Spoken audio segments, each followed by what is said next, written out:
Alright, happy Halloween season. Usually on this channel I make a video or a few talking about multiple movies at once and giving my thoughts, whether it was the search for the spookiest videos or the favorite Stephen King video, favorite Universal Monsters video, Halloween series retrospective, whatever all that stuff is I did over the years.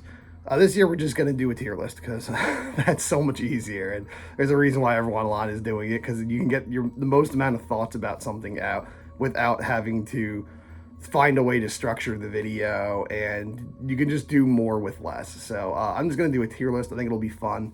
A little bit of rules to put down before we start this tier list. For one, no sequels. We're only doing the first movie in a franchise.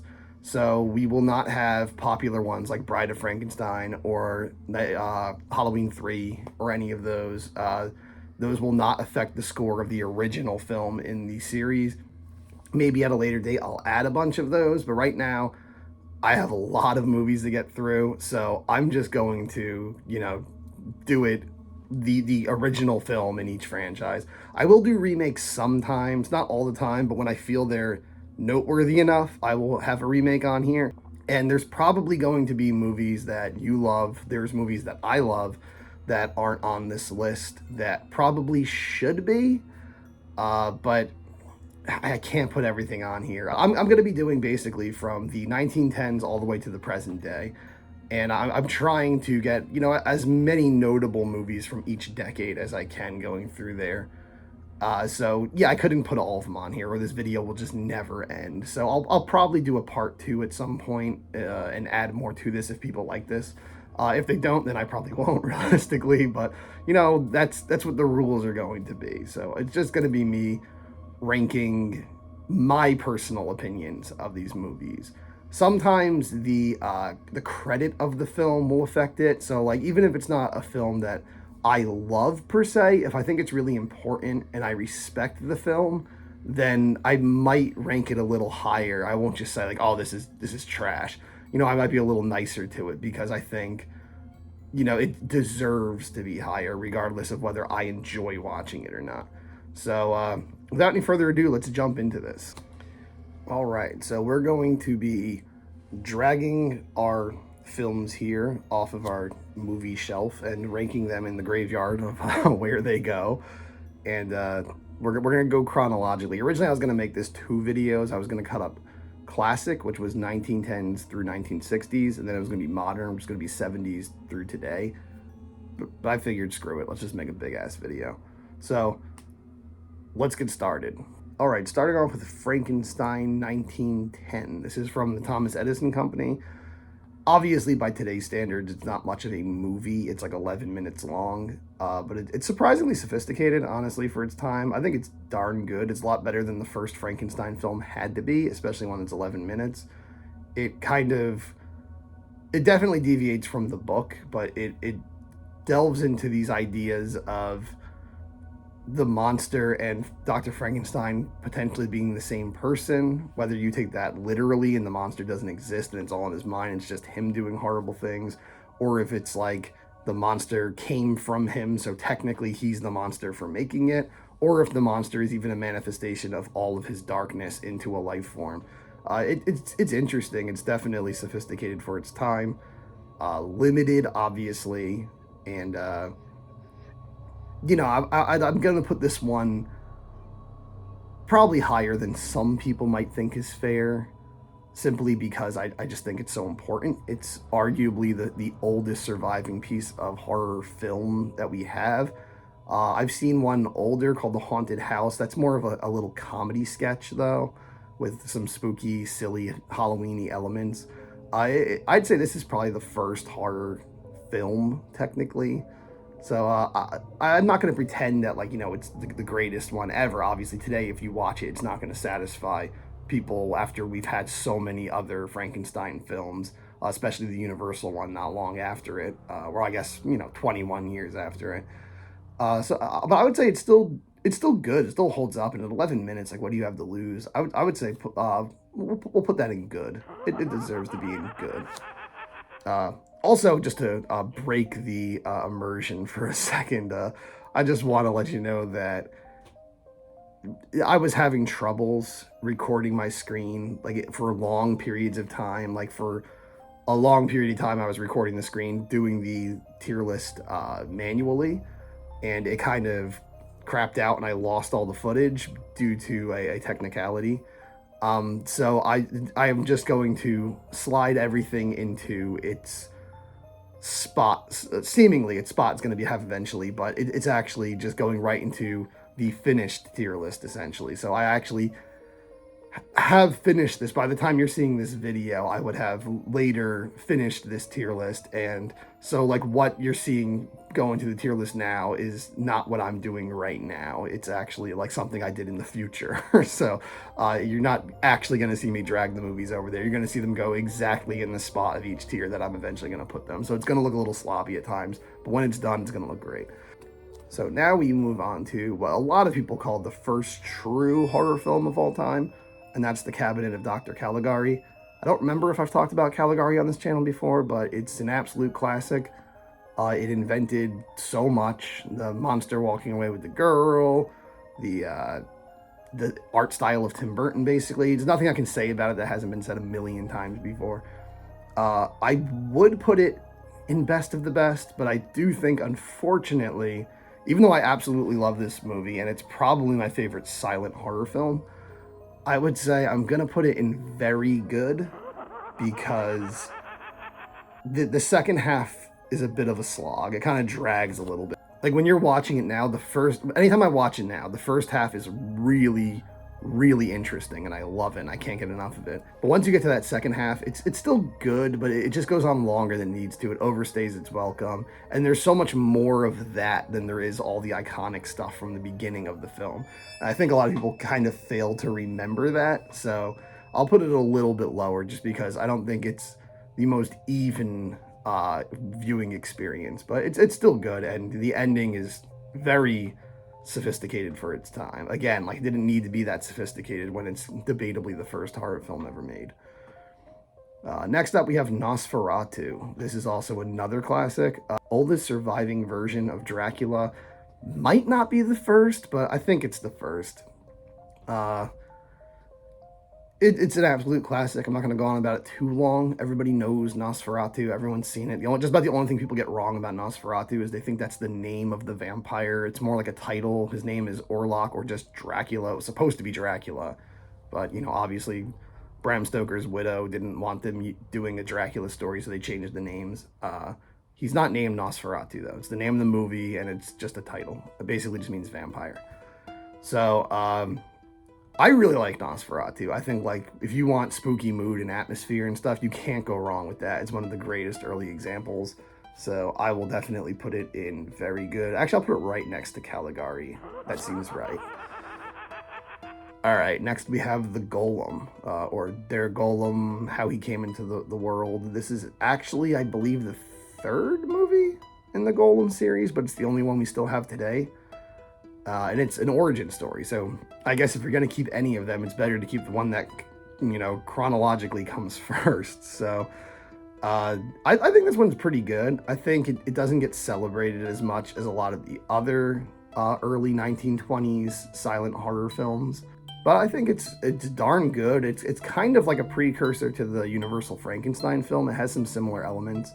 Not entirely. It's not the same story or anything, but I think it's really good. I wouldn't say it's quite as good as Caligari or Nosferatu. I think those ones are remembered as the great classics for a reason. But I'd put it in good. I think it deserves to be in good. Then we have Haxan, whatever you want to call it. Witchcraft Through the Ages. This one's definitely fun and interesting and has some really, really cool imagery in it. But I wouldn't call it like an amazing film. Like, you're not going to want to just watch this movie over and over again. It doesn't have much of a narrative. It's just kind of weird little vignettes and like little creepy images. And I think a lot of the special effects are really impressive for the time, but it's not really like a film. It's kind of just a bunch of stuff. So I think it's good. I like it, but I'd put it, to be fair, I'd say let's put it in not great. because it's not like it's not great. I mean, not great still means it's a good movie. Don't get it wrong. I'm not saying, oh, this movie sucks if I'm putting it in not great. I still think it's a good film. I'm just putting it there because I think it's not great. It's good. It's okay, maybe, but it's not great. So we'll put it in there. Next, we have Dr. Jekyll and Mr. Hyde, the original one, the Barrymore one, the John Barrymore one, the silent one. I think again, this is a good movie. It's definitely a solid one. It's an important movie, but I don't think it's, again, not quite on the level of Caligari or Nosferatu. I would put it in good because it's a good adaptation. The makeup is good and everything, but it's been surpassed since then. So I don't think it's insanely good. I would put it actually right after the Edison Frankenstein. I think the Edison Frankenstein's a little more impressive and important. So I would say that they're pretty equal, though. Alrighty, next up we have our first Universal monster movie, the classic Phantom of the Opera.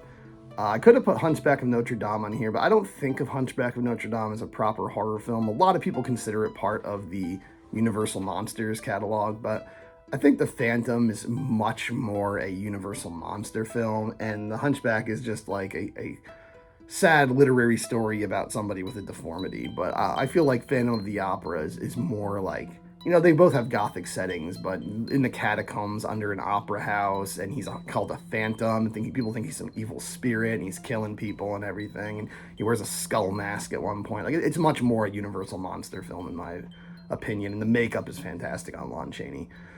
Definitely one of the essential silent film ones. I'd say, you know, with Nosferatu and Caligari, I would say it goes into very good also. I love The Phantom of the Opera. I think it's a great movie, and I know I probably have a bit of a Universal Monsters bias, but it really is a great movie for its time, and it's still a great movie. I don't want to say just for its time, make it sound like it's not good now. I think if you enjoy silent film and you can get over that hurdle, I think you'll love Phantom of the Opera. All right, now we're into the 30s. Now we're into the golden age, like the real golden age of horror movies and the Universal cycle. So we're gonna start with Dracula from 1931, and that's I'm sorry, but that's instant best of the best, ST or whatever you want to call it. I think Dracula is definitely an S. I think modern audiences, it depends, because this is my list. I love Dracula. If I was doing one for people I was recommending movies to, I don't think I'd put Dracula this high, because I think modern audiences who don't necessarily like classic film might not like Dracula. It is essentially just an adaptation of a stage show. And I killed a party, or not a party, but like, you know, I killed every Friday, me and my friends hang out and watch stuff. Originally we called it anime night because they always wanted to watch anime. But it kind of just turned into movie night. Really don't even watch anime anymore that much. But yeah, so every Halloween I kind of take charge and I start showing them all these horror movies, because a lot of them have not seen that many horror films. And I tried to get into the Universal monster movies. I showed them Frankenstein, and everyone actually liked it. Everyone thought it was a great movie. Then I didn't think they would like Dracula, but one of them was like, let's watch Dracula. And everyone kind of decided one night we were going to do Dracula. And I told them, like, you're probably not going to like it. But they're like, no, let's watch it. And it killed the whole night. Like, everyone fell asleep except me. And then when it ended, everyone was kind of like, yeah, it's pretty much what I thought these old movies were going to be like. So, like, Frankenstein surprised everyone, and Dracula kind of made everyone think, oh, never mind, most classic movies do suck, unfortunately. But, you know, everyone's allowed to have their own opinions. I can definitely understand why certain types of people would not like Dracula. It's very talky. It's a lot of the more interesting sets and scenes happen earlier in the movie, and then the rest of the film is just a lot of talking, and then there's like a really quick conclusion at the end that's kind of silly. So I can see people not liking it as much, but I think it's an absolute classic. And even the first time I watched it, I actually didn't even think that highly of it. I liked it, but I was like, it's okay. And then the closer I got to Halloween the next year, because I watched it at Halloween, I was like, man, I really want to watch Dracula again. I really want to watch Dracula again. And when I watched it, I fell in love with it. And then like every time I watched it, I liked it more and more. I just loved the settings, the sets, the acting, Bela Lugosi, Dwight Frye, Edward Van Sloan. You have a great lineup in there. So I would definitely put that in best of the best. I know a lot of people say the Spanish Dracula is like technically superior. For me, a lot of it is the actors, and they're so iconic. I don't like. I know they say there's better camera shots and moving camera angles and stuff, but for me, I think the performances are the most important part. Not saying that the Spanish performers probably aren't great, but the performance of Lugosi and the other actors are so good, and that's what makes the movie good, especially since it is basically just a stage show, so it's all on the performers. That I don't think by losing them and having nicer camera shots, I would like the movie better. But I need to check it out at some time. I've never seen the Spanish Dracula. All right, next up, still with Universal, still in 1931, we're going to do Frankenstein, and that is absolute best of the best. I think it's still one of the best horror movies ever made. I personally, when it comes to my favorites, I tie Dracula, Frankenstein, and the Wolfman together for the Universal monster films. I just feel like those ones, the atmosphere and everything about them, just I love them the most. I watch those movies and it just feels like it's Halloween time. But I think Frankenstein technically is the best film of the three. I think it is the most competently made. It does have James Whale directing it. James Whale was the best director Universal ever had, in my personal opinion. I just think, even though I love all the Universal monster movies, I feel like Whale had more sophisticated storytelling. There was a little more happening in James Whale's stories than there were in the other ones. The other ones are very much good guys do this, bad guy does this, good guys beat bad guy. Whereas James Whale's, I feel like they're a little more sophisticated. They have more to say than the other ones. And they're just very well made. And you have Boris Karloff, of course, as the monster, and Colin Clive, and you have Dwight Frye again. So you just have a lot of really good actors in there. Actually, Edward Van Sloan again. You have really good actors in there, and they're just doing a great job. It's very dramatic. It's very well acted. Even if it is, again, very dramatic, very play-like, performance-like. I feel like that's what movies originally were, and I kind of like that because it's art. So while I do respect a movie that feels like real life, I also respect a movie that is an exaggeration of emotion and personality and all, and energy. So I kind of appreciate the older, more theatrical style of acting, and I think Frankenstein's hard to beat. It's very well acted. One of the probably the original great horror film. I think it's probably the greatest and oldest horror film in existence. Frankenstein is amazing, and I know some people say it's not even a horror movie, but it's Frankenstein. It's a horror movie. Shut up with that. Next, still in Universal, we have The Mummy, and I like The Mummy. Don't get me wrong, I actually do like The Mummy quite a lot. I like all the classic Universal monster movies. But for me personally, when it comes to the originals, The Mummy is not one of my favorite ones. I still like it a lot, but I wouldn't rank it as high as Dracula or Frankenstein. I think in a lot of ways it's just kind of rehashing the story of Dracula, but with a mummy. It is better acted and everything now than Dracula, but Dracula did it first, and it's so iconic. And I don't know. It doesn't do quite as much for me. And I know I have a bias here, but they kill a dog in the movie, so you kill a dog, I'm automatically going to take points off of the movie. So I would say it can go in good. I'd put it pretty high in good. Good tier. For now, it can be the top of good, I guess. But I wouldn't put it in very good. It doesn't stand out to me as like exceptional the way most of the original Universal monster movies are.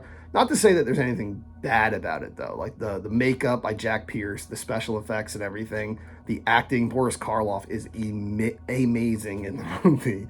I don't know what amazing is, but he's amazing in the movie.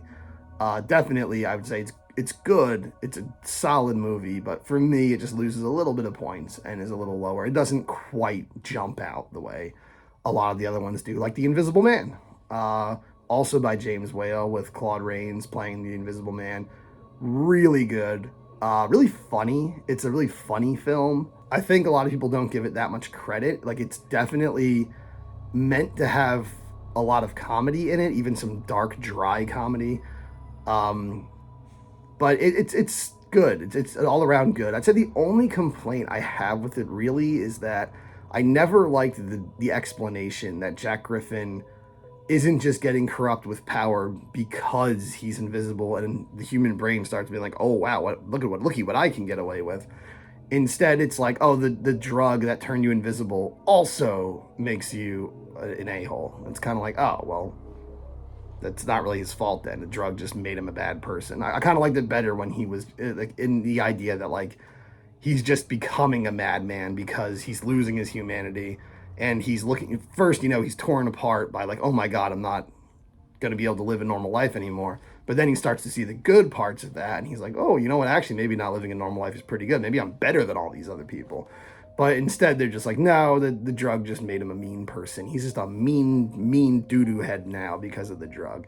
But it's still a great movie. I still think it's an absolute classic, even just for like the acting alone. Claude Rains' voice, you can't beat Claude Rains' voice. His voice is amazing. So definitely I'd put that high. Let's put it at the top of very good for now. Almost best of the best, but not quite there. All right, now we have to talk about King Kong. A lot of people ask the question, like, is King Kong actually a horror movie? Well, it's a monster movie, and I guess that's complicated. I wouldn't call The Shape of Water a horror movie, but it is a monster movie. But I think King Kong is just such a classic monster. He's so synonymous with monster films, and monster films are so synonymous with horror, that I feel like you have to put it in there. And I think it was considered a lot more of a horror film back when it came out than it is today. I think it's kind of lost the horror aspect of it more because we don't necessarily find what we're seeing in there very scary. But I think it's still a horror film. And I'll put it in best of the best just because it's so important. It's so well done for its time. It's so revolutionary and influential. It definitely deserves to be in best of the best. It was debatably the best movie ever made when it came out. But for me personally, I don't love it quite as much as most of the movies I really, really love. So I'm not going to put it high in best of the best. I think for now I'm going to put it at the very end because I do love it. I do love King Kong. I think it's really powerful and it's really important, and it's great that you can watch it and it doesn't beat you over the head with its message. It's like you can watch the movie and be like, oh my god, poor Kong, they ripped him out of the jungle, they gave him this horrible life and led to his own demise. None of this was his fault. He's just an innocent creature. That's how I view it. Or you could just view it as like, oh my god, what a terrifying, scary monster. Thank god they got rid of that thing. So it's really well made, and I wish that kind of subtlety was something that modern films still had. So I think it belongs in best of the best, even if I would probably put it, as far as solely on my personal preferences, in very good. All right, now for still in the 30s, we have Freaks. Freaks is a really good movie, and actually, just like we were talking about with King Kong, there's a lot of people who don't consider Freaks a horror film. A lot of people say like, oh, it's just a regular film, and then in the last minute, it becomes a horror movie. It's a regular movie with a horror scene. I don't really believe that personally. I feel like it is a horror movie. Because so many horror movies, they have to have a build-up. They have to have a slow start. They make you feel safe, and then they start creeping you out. And I think, I wouldn't say there's just one horror scene. There's the obvious horror scene at the end. But I feel like there's growing tension, and you're seeing certain things through other characters' perspectives. And even though we don't agree with the main character, or we shouldn't agree with the main character, we do see it through her perspective during the Gooba Gaba scene. And I think, like, when you watch it through her perspective, it seems creepy and cult-like, and she snaps there. And you can see it as culty. Like, you can see it as a kind of a cult movie. I know, like, most people probably wouldn't call it a cult movie, but I think it is kind of a creepy cult movie, even if we do sympathize with what the characters who are in the cult. But, the main character is definitely a horrible person, but the other people in the movie that we're supposed to sympathize with are horrible people, too. The things they do are pretty horrific, so it's a complicated movie. It's interesting, and it was very, very ballsy when it came out. A lot of people, I think, have problems with it even today. It's controversial, but it's a masterpiece, and I think it belongs in very good. I'll put it just above Phantom of the Opera. There we go. That's our little section of very good films about people with deformities, I guess. All right, Dr. Jekyll and Mr. Hyde. This is pretty much the version I was referring to when I said, when speaking about the silent film, that it was done better at some point. Fredric March plays the Doctor the best. There's no competition. He's so despicable as Mr. Hyde, and honestly, you can't even recognize it's the same guy. He looks so different. Like, even his face looks like longer as Jekyll or Jekyll or whatever you want to call him. But he looks more like squat when he's Mr. Hyde. I don't know how they did it, but he looks like a totally different person when he's Mr. Hyde. But he's so despicable and so hateable, but so good at playing that character. Definitely a masterpiece, this one. I would say it definitely belongs in very good. A little lower, though, I would say. Right about there. That's fine. I still think Phantom of the Opera is better than it, so... great movie, though. That's the definitive version of Dr. Jekyll and Mr. Hyde, in my opinion. Now we have White Zombie. Now, don't get me wrong. White Zombie is a classic. It's one of the original classic Bela Lugosi films, and I love Bela Lugosi. He has a lot of good films that aren't even on this list that I would like to put on here someday. But White Zombie is widely remembered, and I don't know, maybe for younger generations, it's either because the band that Rob Zombie was in called White Zombie, or if it was that it was public domain and it was very available on VHS and home video and DVD. So a lot of people have seen it, and it's on YouTube for free, and it's always been on YouTube for free, and every streaming service can get it at Halloween time.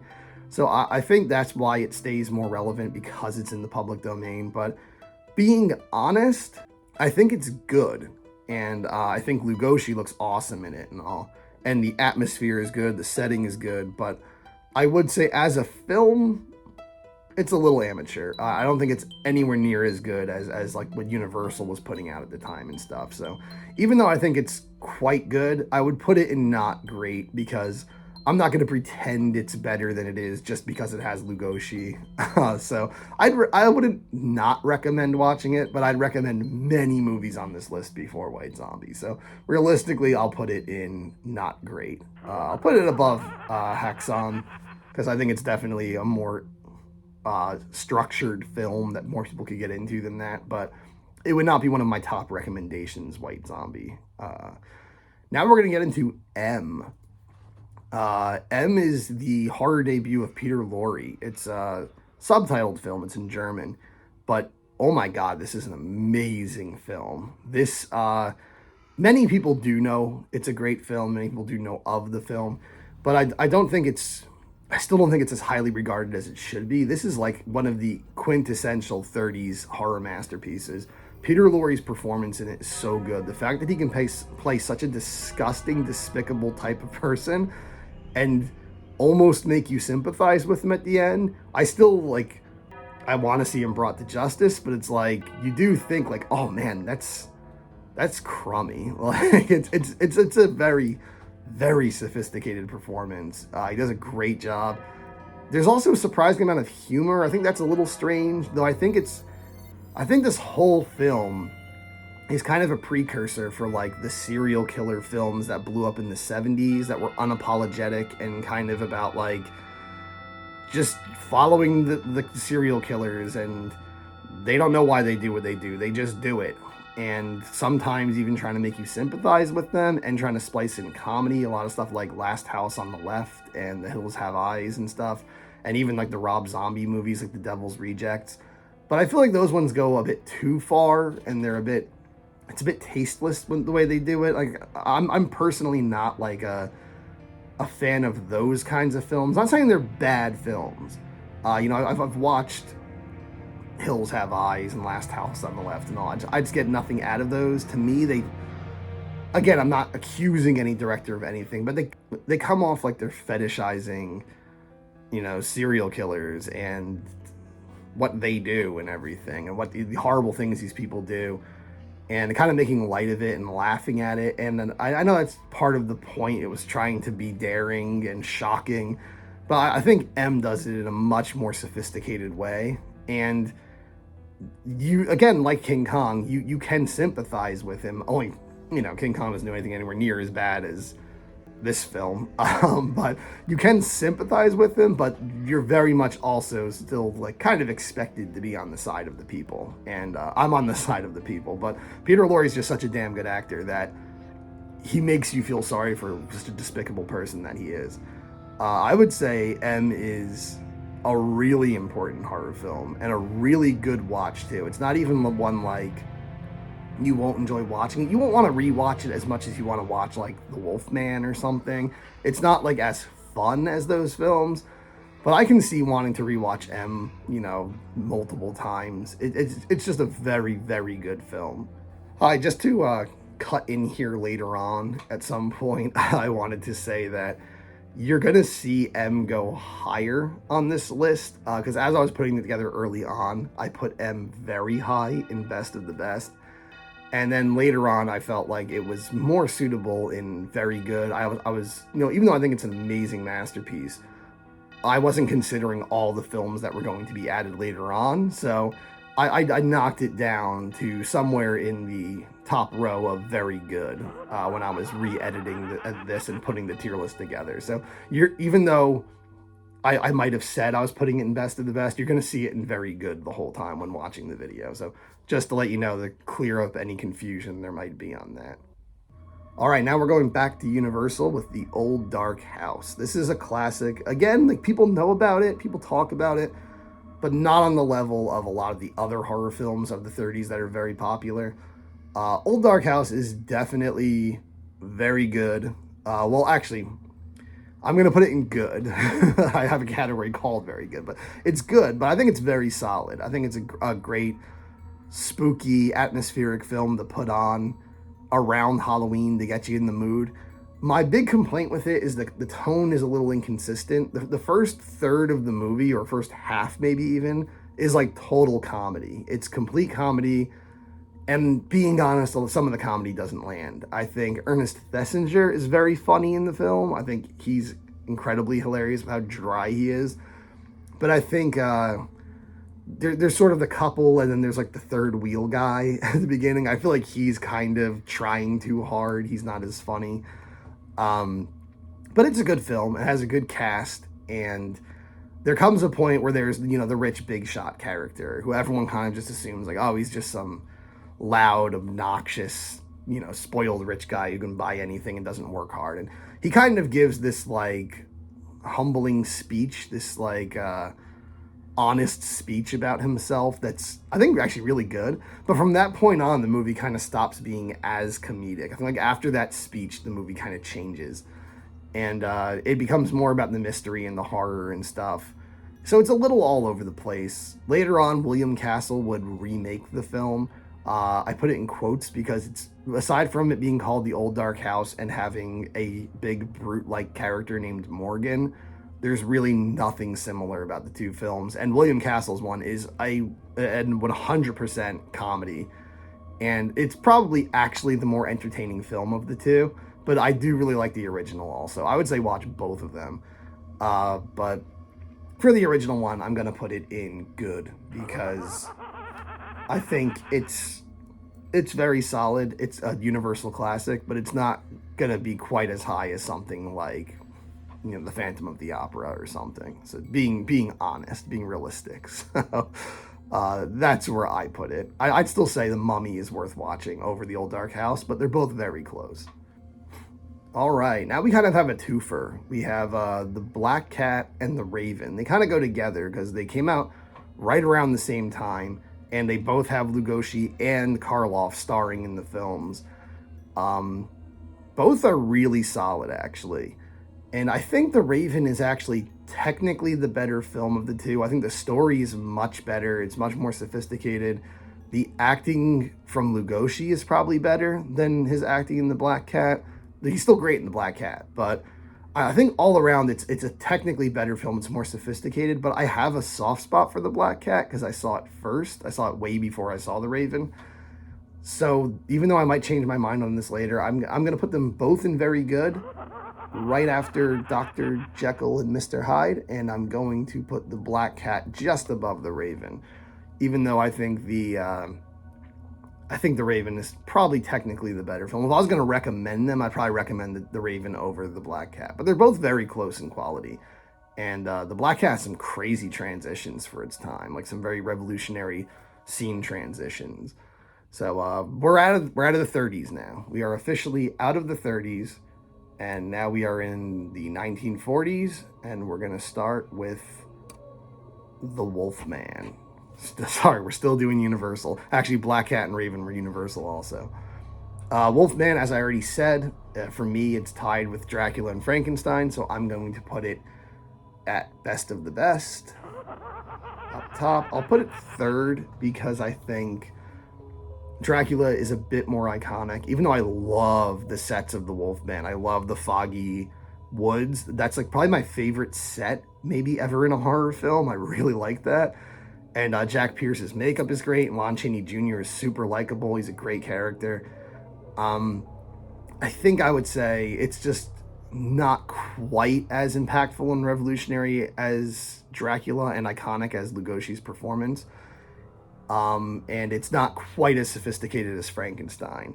So I would say, even though it's more sophisticated than Dracula in its storytelling, I would say Dracula is still, for me, I prefer a little more, but those three are really close. So all three of those are the highest Universal recommendations from me personally. All right, next up we have an RKO one. We have The Cat People. Cat People is really good. It almost feels more like a film noir than a proper horror film, but with all of the suspenseful moments and eerie moments and jump scares and stuff, I think it definitely is a horror film. It's 100% a horror film. Just the look is very film noir. And you don't see cat people. It's not like The Wolfman. This is a very big contrast from the last film we talked about. You're not going to see the lady in it dressed up as a cat person. It's not going to happen. It's just implied that, people can turn into panthers. Maybe she can turn into a panther. It has some very good scary scenes though, for its time. They're not going to terrify you now, but for the 40s, those were pretty darn good scares, those scenes. I would say The Cat People is definitely high in the good tier. I think some people say it's like fantastic, it's one of the best, and I understand that, but I wouldn't say it's that good. I'd say it's darn good. It's high good tier for me. So it's definitely a high recommendation for me, but I don't think it competes with the Universal films from the time and stuff. And just to let you know, also in the 40s, we're going to be through the 40s pretty quick, because I found when trying to put this together that a lot of the major 40s films are sequels and crossovers and stuff, especially for Universal. So there's not as many noteworthy 1940s horror films that stand on their own, I feel. A lot of the ones that I wanted to go for felt a little too niche, so I left them out. And now I might be violating that, because this movie might be considered niche, but I don't think it is for horror buffs. The Return of the Vampire. This one has Lugosi playing a vampire who dresses exactly like Dracula, but he's actually not Dracula. And actually, he has a Wolfman working for him, though he's pretty disappointing as a Wolfman because he just talks like a regular person. He doesn't do anything like wolf-like. So it's not the greatest depiction of a werewolf, definitely. But I think it's a pretty fun movie. Being honest, is it like a horror must? No, it's not. Great scenery. I think the cemeteries might be the best looking cemetery sets ever in a horror film.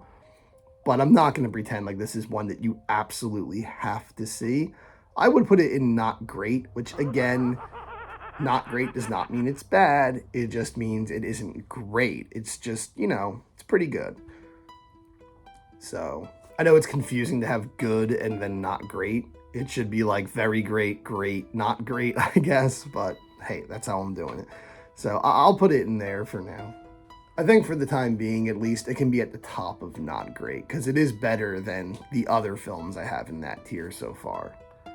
All right, now also for Universal, we have House of Horrors. This is one people really don't talk about that much. It really, like the Brute Man films, or the Creeper, whatever you want to call them. It was the Brute Man and House of Horrors, though. Even though the Brute Man is the origin story of the Creeper, I think the House of Horrors predates it. It came out first, and it stars Rondo Hatton, who was, someone who unfortunately got deformed in the war, and he was called the Monster Without Makeup, which that probably wouldn't fly today, but that was the appeal, was that like he's a universal monster, but he actually looks like that, and he's good as the monster. I'm not going to say like Rondo Hatton was the greatest actor of all time or anything, but he was pretty good, and I think House of Horrors is definitely superior to The Brute Man. I think it's a better film. And it's, once again, it's one of those ones that's pretty good at, actually both of them really are pretty good at making you sympathize with the monster while also being terrified of the monster, or, opposed to the monster.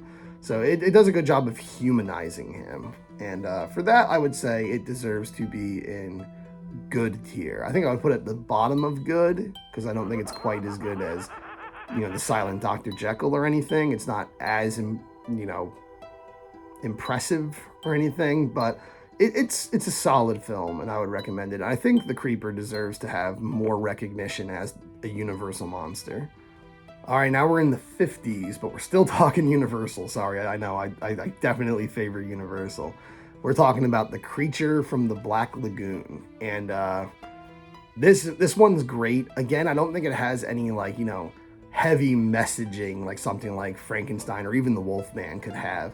But I just think it's a fun film. It's a good romp. Julie Adams in that swimsuit is mwah. Definitely understand why the Gill Man went after her. But yeah, it's classic. It's usually considered the last of the Universal monster films. It's debatable. I'd say it's actually more in their 50s and 60s sci-fi library, with movies like The Monolith Monsters and Day of the Triffids and Tarantula and all that. But, he's humanoid, he's iconic, everyone loves him, so he kind of fits in with the Universal monsters. I mean, heck, some people put the Metaluna mutant from This Island Earth in with the Universal monsters, and that's not a horror movie at all. Like, that mutant shows up for like 2 seconds at the end of the movie. He's already injured, and like everyone's already going into sleep pods. That's another story, but Metaluna mutant, that's kind of a stretch. It's just he looks cool, so it's like, oh, well, it would be cool to have like a thing with a brain for a head as one of the Universal monsters. But Creature from the Black Lagoon, I can accept a little more, even though he doesn't really belong with them. I can accept him as one of them more than the Metaluna mutant. But he really belongs with like the mole people and stuff. But hey, some people consider the mole people Universal monsters. I'll put this in very good. I'm not going to say it's better than some of the big classics like Nosferatu, but I will say it's close. It's very close. It's a great movie, mostly just for being fun and definitely unique for Universal. It was a unique approach for Universal for the new decade. Next up is War of the Worlds. War of the Worlds is probably the best of the sci-fi invader films of the 50s and 60s. War of the Worlds is so impressive and so well done. It looks so good. It still looks good today. And the acting is great. Everything about it is great. I know there's inaccuracies to the source material, but I think it's fantastic. I would put it, honestly, not the top of very good. I'd still say The Invisible Man is slightly better, but it's going in very good. It's definitely going in very good. I would say, without any hesitation, watch the 50s version of War of the Worlds. It's amazing. It's one of the greatest sci-fi horror films of all time. Now we have The Thing from Another World. This is the original version of The Thing that most people know, the John Carpenter one, which is amazing. But the original one is really good too. It's very different. The John Carpenter one is more similar to the book, Who Goes There, but The original The Thing is a great movie, and I definitely don't think it's going to capture modern audiences as much as the John Carpenter one will, but it's it's some of the best you can get for early. I don't want to call it slasher because he's not just going around killing people in unique ways and stuff, but it is kind of like a stalker movie. It's like a humanoid stalker. It's one of the earlier versions of that, and I think it's very good. It's very well done.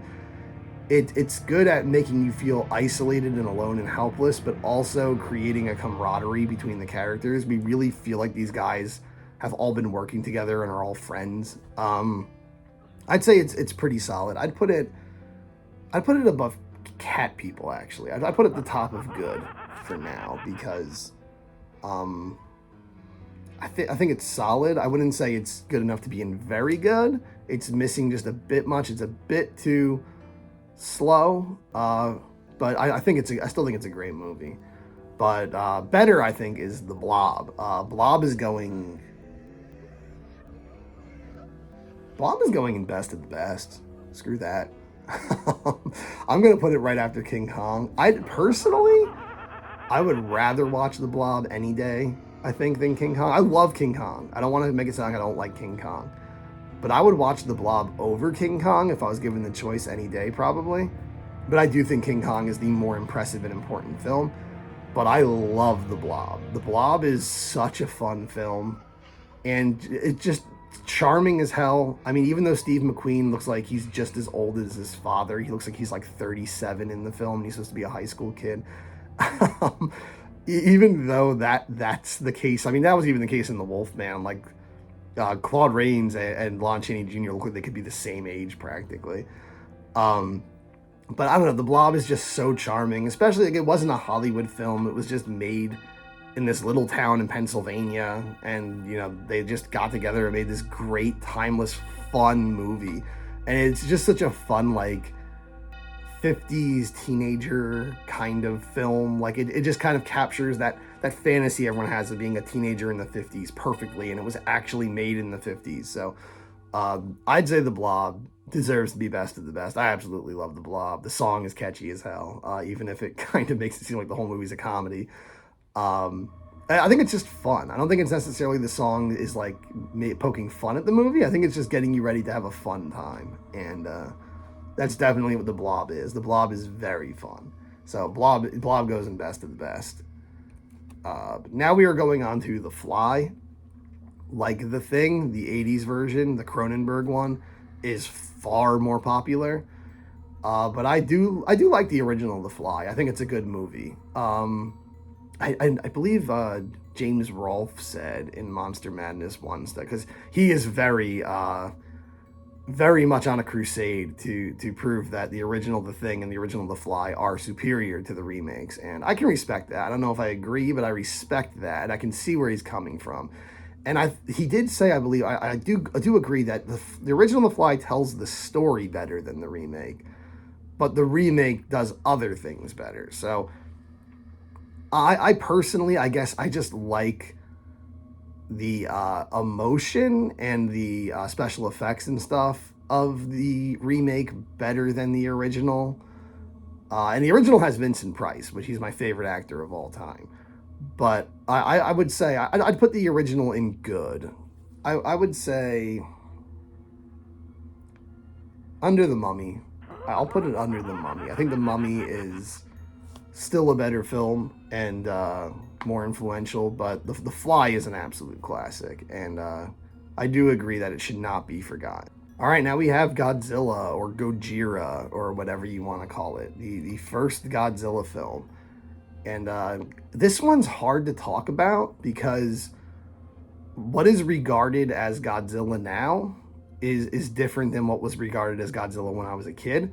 So when I first saw it on TV as a kid, it was the American version, which had the American character kind of narrating the whole film, and we're seeing it through his eyes. And that was all added in post for American audiences. And now it's kind of understood that, like, that's not what the original film was, so everyone kind of just watches the original film, the dubbed, and the subbed version, not dubbed. And I think I don't think either one's a bad movie. I would say the subbed one is better, but I don't think the American one is bad either. So I would say absolute classic. Definitely the best Godzilla film. Uh, Very strong, metaphor for what they went through. But I would say I'll put it in very good. It deserves to be in very good. It's not as good as King Kong, though, as far as being a movie goes. I like the monster Godzilla much more than I like the monster Kong, which I like Kong, but Godzilla's like the coolest monster. But I think as a film, King Kong is far superior to Godzilla. So I'm going to put it. I'll put it in the bottom of very good right now. I know that seems a little disrespectful for the original Gojira, but I think it's a great film, and it's still in very good. That's a very high compliment, but I just don't think it's quite as good as a lot of these other films I have in very good or best of the best. All right, now speaking of Vincent Price before, we have House on Haunted Hill. I love House on Haunted Hill. Again, kind of like The Blob, I just think it's a really fun film. It almost feels like you're having a fun, spooky sleepover party with the characters when you're watching it. It's William Castle at his finest. I think it's probably the best William Castle film. He was all about gimmicks and turning the movie theater into a party. And this movie feels like a party when you watch it. It's a lot of fun. I know some people have kind of bashed it, saying it's not actually scary and it's kind of stupid, and the characters all do stupid things and weird things happen that make no sense and all, but I think those are people just looking at it too hard. I think if you just watch it with the intention of watching a really fun, spooky themed movie, you will not be disappointed. Honestly, I'm going to put it in best of the best. I really love it, and most of all, I just love Vincent Price's performance. He's so funny in this film, just in the character he's playing. He's not like, mugging the screen and cracking jokes the way people in movies today do. It's not like Marvel where, oh, Drax is going to show up in the middle of this emotional scene and say something stupid, and the camera's going to pan on him and just going to freeze on him, and no one's going to say anything. There's going to be a pause for the audience to laugh. It's not like that. And, Drax has made me laugh. I'm not completely, just dumping on Drax, but that's the way movies are now. Like they tell you when the joke is happening. And I think it's just the character he's playing. He's so dry, and he clearly hates his wife so much. And he's just such a, he's so snarky, and he's got such a pessimistic attitude towards a lot of people, but he plays it off like kind of over their head, just as like this gentleman. It's almost like a Groucho Marx or Chevy Chase kind of performance, just not as exaggerated, where he comes off normal to everyone else, and they don't really pick up on like all the little insults he's throwing here and there, or like when he's being pessimistic. I just think he does a great job. Vincent Price is an incredible actor. He's my favorite actor for a reason. I'm putting it in best of the best. I'm putting it, yeah, I'm putting it above King Kong. Fight me. All right, next up we have Invasion of the Body Snatchers. This is also another quintessential 50s horror sci-fi film. And it has a great remake in the 70s with Jeff Goldblum. But personally, I didn't put it on the list because I just feel like it doesn't really do too much that the original didn't already do. But it is great. Just like as an honorary mention, that is a great movie. It would not be that far below this version. But this version, I think, is just so revolutionary for its time. It's such a masterpiece. It's such a good idea for a film. And it definitely belongs in very good. I'd put it just after War of the Worlds, because I do think War of the Worlds is still the ultimate 50s sci-fi horror film. But I do think Invasion of the Body Snatchers is right up there with it. If I had one complaint about Invasion of the Body Snatchers, the original, is that the point at the end when they're in the cave and he steps out for a second, then when he comes back in, the girl is now one of the pod people. To me, that doesn't really make sense, because I thought the idea was that the original people were being killed and taken away, and the pod people were replacing them. But in there, it's more like she turns into the pod version of herself, which doesn't really make any sense to me. It doesn't really make any sense how anyone got in there and switched them. So maybe they did, but to me, it always felt like she turns into the pod version of herself. Unless we were supposed to believe she was the pod version the whole time, but she's acting way too human. I think it's supposed to be that, like, she's swapped. I just don't see when that could have happened. But aside from that, fantastic film. And as I've joked before with my brother, when we're passing or we're talking about those giant Amazon warehouses they're building everywhere in New Jersey right now, that like they're miles long and they're not using them for anything. They're just kind of shut off from the public. Like, maybe we all have pod versions of ourselves waiting in those warehouses. Maybe this is about to actually happen. If it happens, I'm not going to like it as much. But as of right now, that it's fiction, I will put it in very good. Now we have House of Wax. We're getting into a lot of Vincent Price now. This is the point in the 50s where Vincent Price became the king of horror. House of Wax is definitely, again, a really fun one, but there is a bit more to it than just fun. I think like the character performance by Vincent Price is very good.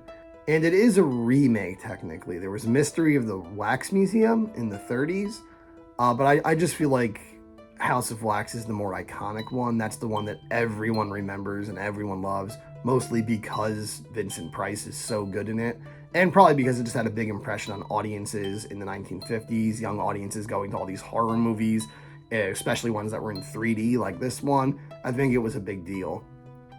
And even when they remade it with like Paris Hilton at some point in the 2000s, whatever that was, I never watched that.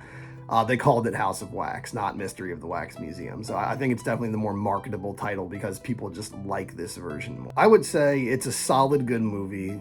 I'll put it at the top of good right now. I think it's a great film. It's a classic, but it's not quite good enough to be in very good. It just missed it, I think, in my opinion.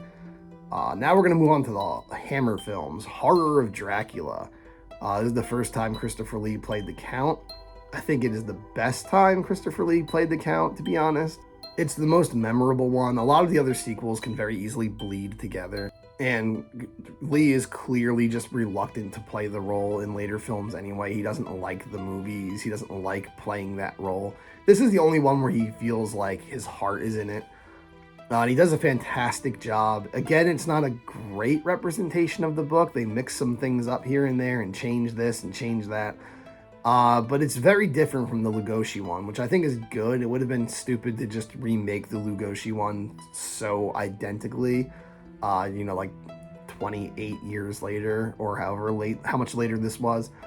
But it's really good. It was a great, even though I don't think it was the first of the Hammer ones. I think Curse of Frankenstein actually came out first, I believe. But it's the first of the Dracula ones, and Christopher Lee as Dracula might be the single most iconic thing from Hammer. It was a good way to start it. I'm going to put it in very good. I'll put it just after the Phantom of the Opera. I think Phantom of the Opera is still a little better, but it's fantastic. I can't recommend Hammer enough. There's not going to be a lot of Hammer on here because I feel like the two Hammer movies we're about to cover right now are by far the biggest Hammer films, but there's a lot of great Hammer movies. I can't recommend the studio enough. Now we have Curse of Frankenstein, also by Hammer, and I'm just going to put that right after Horror of Dracula. Now these were just called Dracula and Frankenstein in the UK, but here in America they changed the names. I guess they just didn't want them to be confused with the originals, because Dracula and Frankenstein were re-shown in movie theaters constantly in the 50s, the original 1931 versions. So I guess they didn't want the marquee to just say showing tonight Dracula, because people would just think it was the Bela Lugosi one. They might not think they have to go see it. So they named them Horror of Dracula and Curse of Frankenstein. I think Curse of Frankenstein is almost pretty much exactly just as good as Horror of Dracula. They're pretty much like brother films. Peter Cushing is fantastic as Dr. Frankenstein, and he's actually really good throughout the whole series. He was very passionate about his role, unlike Lee. Lee plays the monster in the first film, and he does a pretty good job, but Peter Cushing steals the film. He steals the whole franchise. Um, Again, though, they vary in quality of the whole series, and they kind of all just blur together, all the Frankenstein sequels. I haven't even seen all of them, but I've seen a handful of them, and I can't remember which ones I've seen, which ones I haven't. I remember the last one, though. Was that from Monster from Hell? I remember actually liking that one quite a bit. I actually liked that one a lot. But yeah, we're just talking about the first one, and I would say I'll put it right after Horror of Dracula, just because I think Christopher Lee's Dracula is my favorite thing from Hammer. But they're basically in the exact same spot. Even though I put Dracula first, these two films are basically in the same spot in the tier list. All right, now we mentioned this earlier. Let's talk about Tarantula. Tarantula it's good. Don't get me wrong, it's definitely one of like the classic Universal sci-fi films, but I wouldn't say it's their best. I would say definitely a lot of it is pretty slow. You know how a lot of 50s sci-fi movies could be, where they just spend 20 minutes having scientists in lab coats explain a bunch of nonsense scientifically or supposedly scientifically.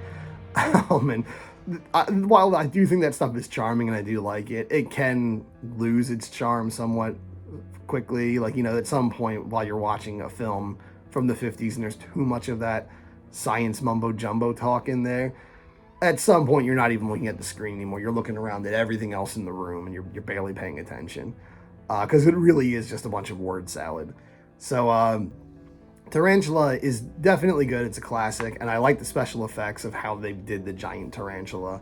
But I'd put it in good. I'm gonna put it at the bottom of good right now. Okay, and now we're doing It Came from Beneath the Sea.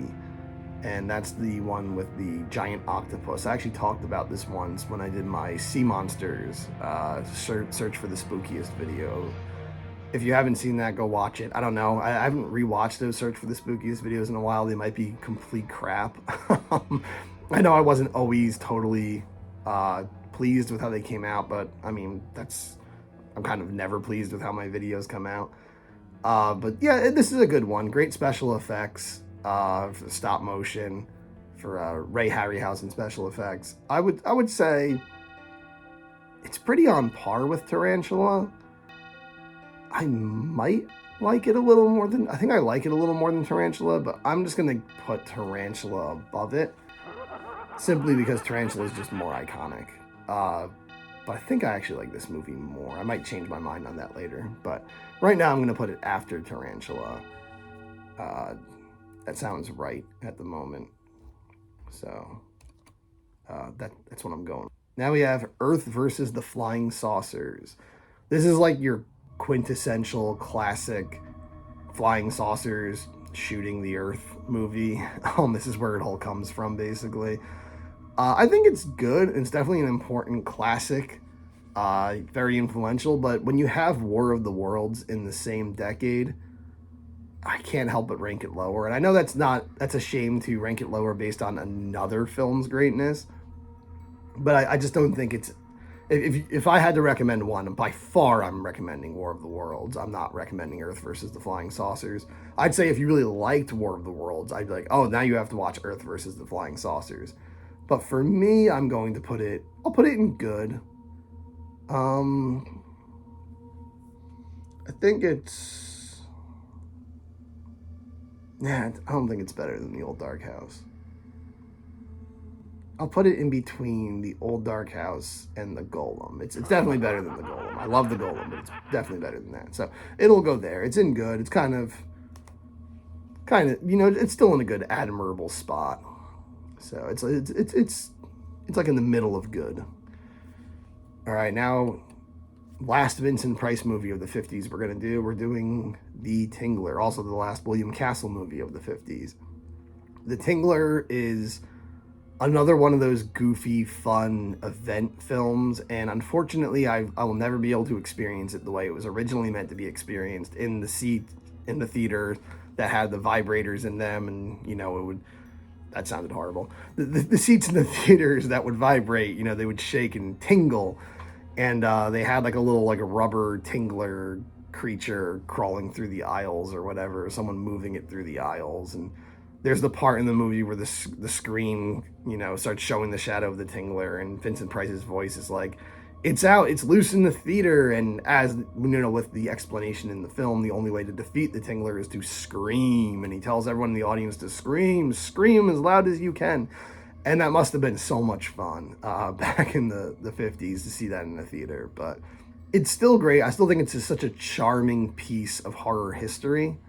And a lot of people consider it like the best William Castle film. I wouldn't personally, but I think it is very good. And I will, again, Vincent Price is fantastic in it. So I would put it, I'd put it like top of good. I think it's good. I think it's solid.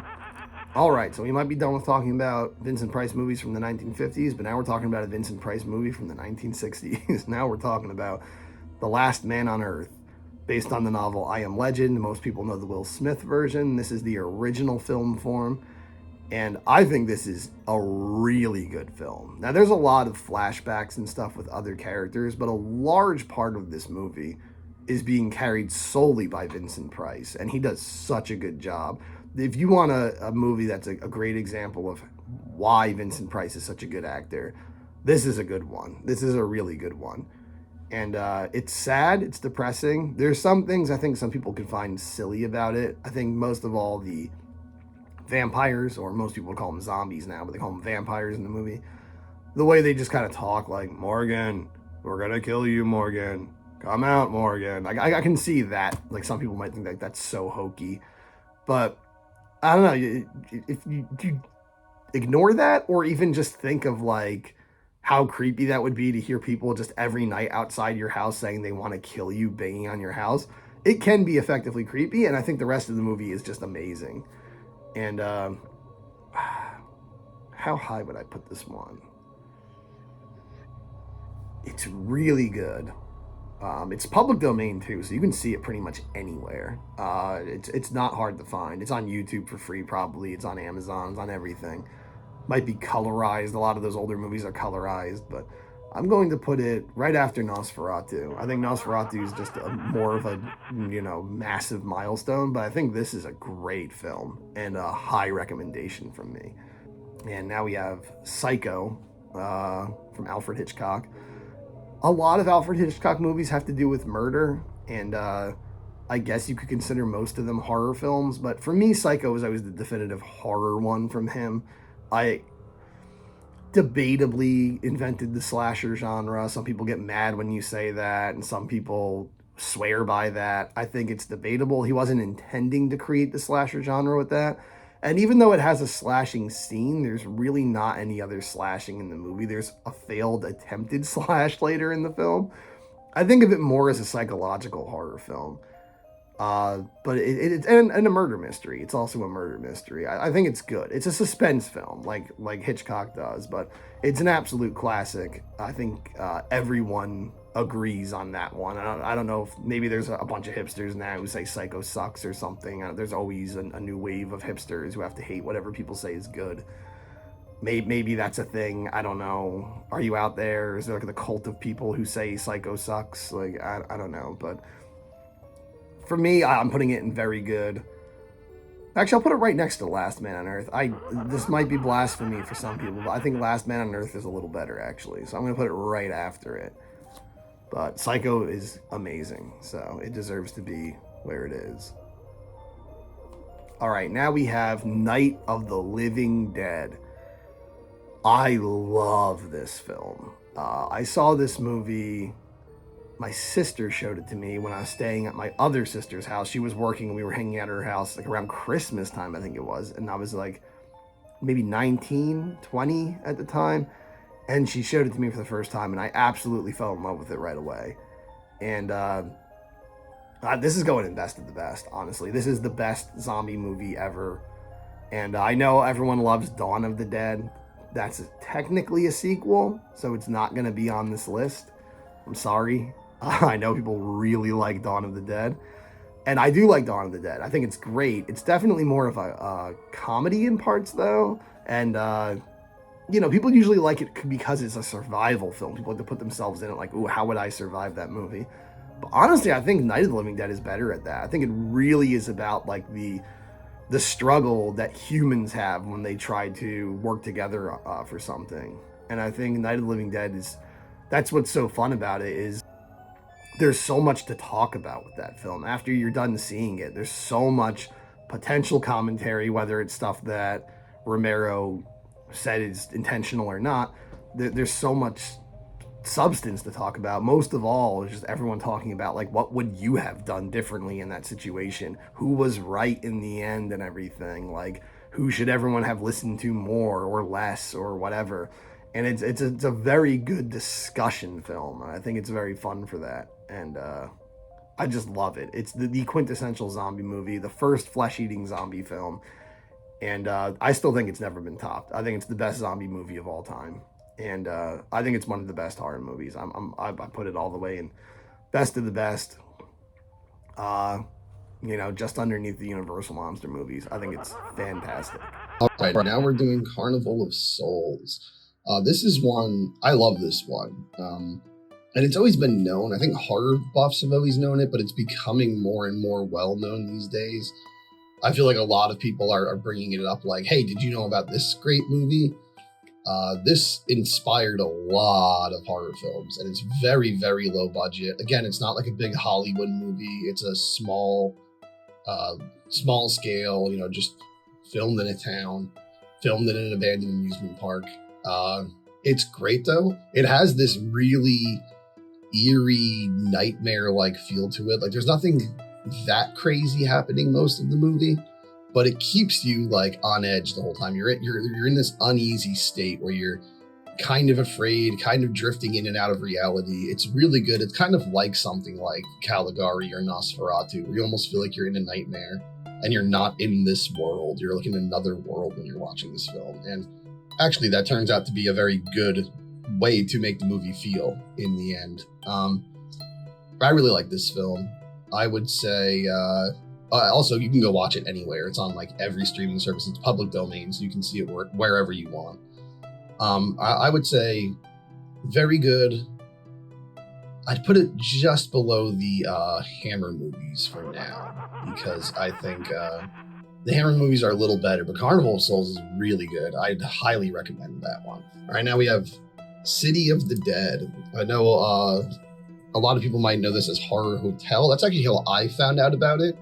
I remember back in like around 2009 or something, I got a DVD collection from Jack's Music in Red Bank, New Jersey. I got a DVD collection. It looked like some generic, like cheap Halloween thing. It was black and orange and had this like clip art, like Grim Reaper on the front of it or whatever. And I got it for $10, and it came with so many. They're all public domain, but it came with so many major horror films. It had this as Horror Hotel. It had The Last Man on Earth. It had Night of the Living Dead. It had Nosferatu. It had Cabin of Dr. Caligari. It had the silent Dr. Jekyll and Mr. Hyde. It had The Terror. It had Dementia 13. It had House on Haunted Hill. And there's even other ones I'm forgetting. It had so many movies. It had like 10 or 12 classic horror films.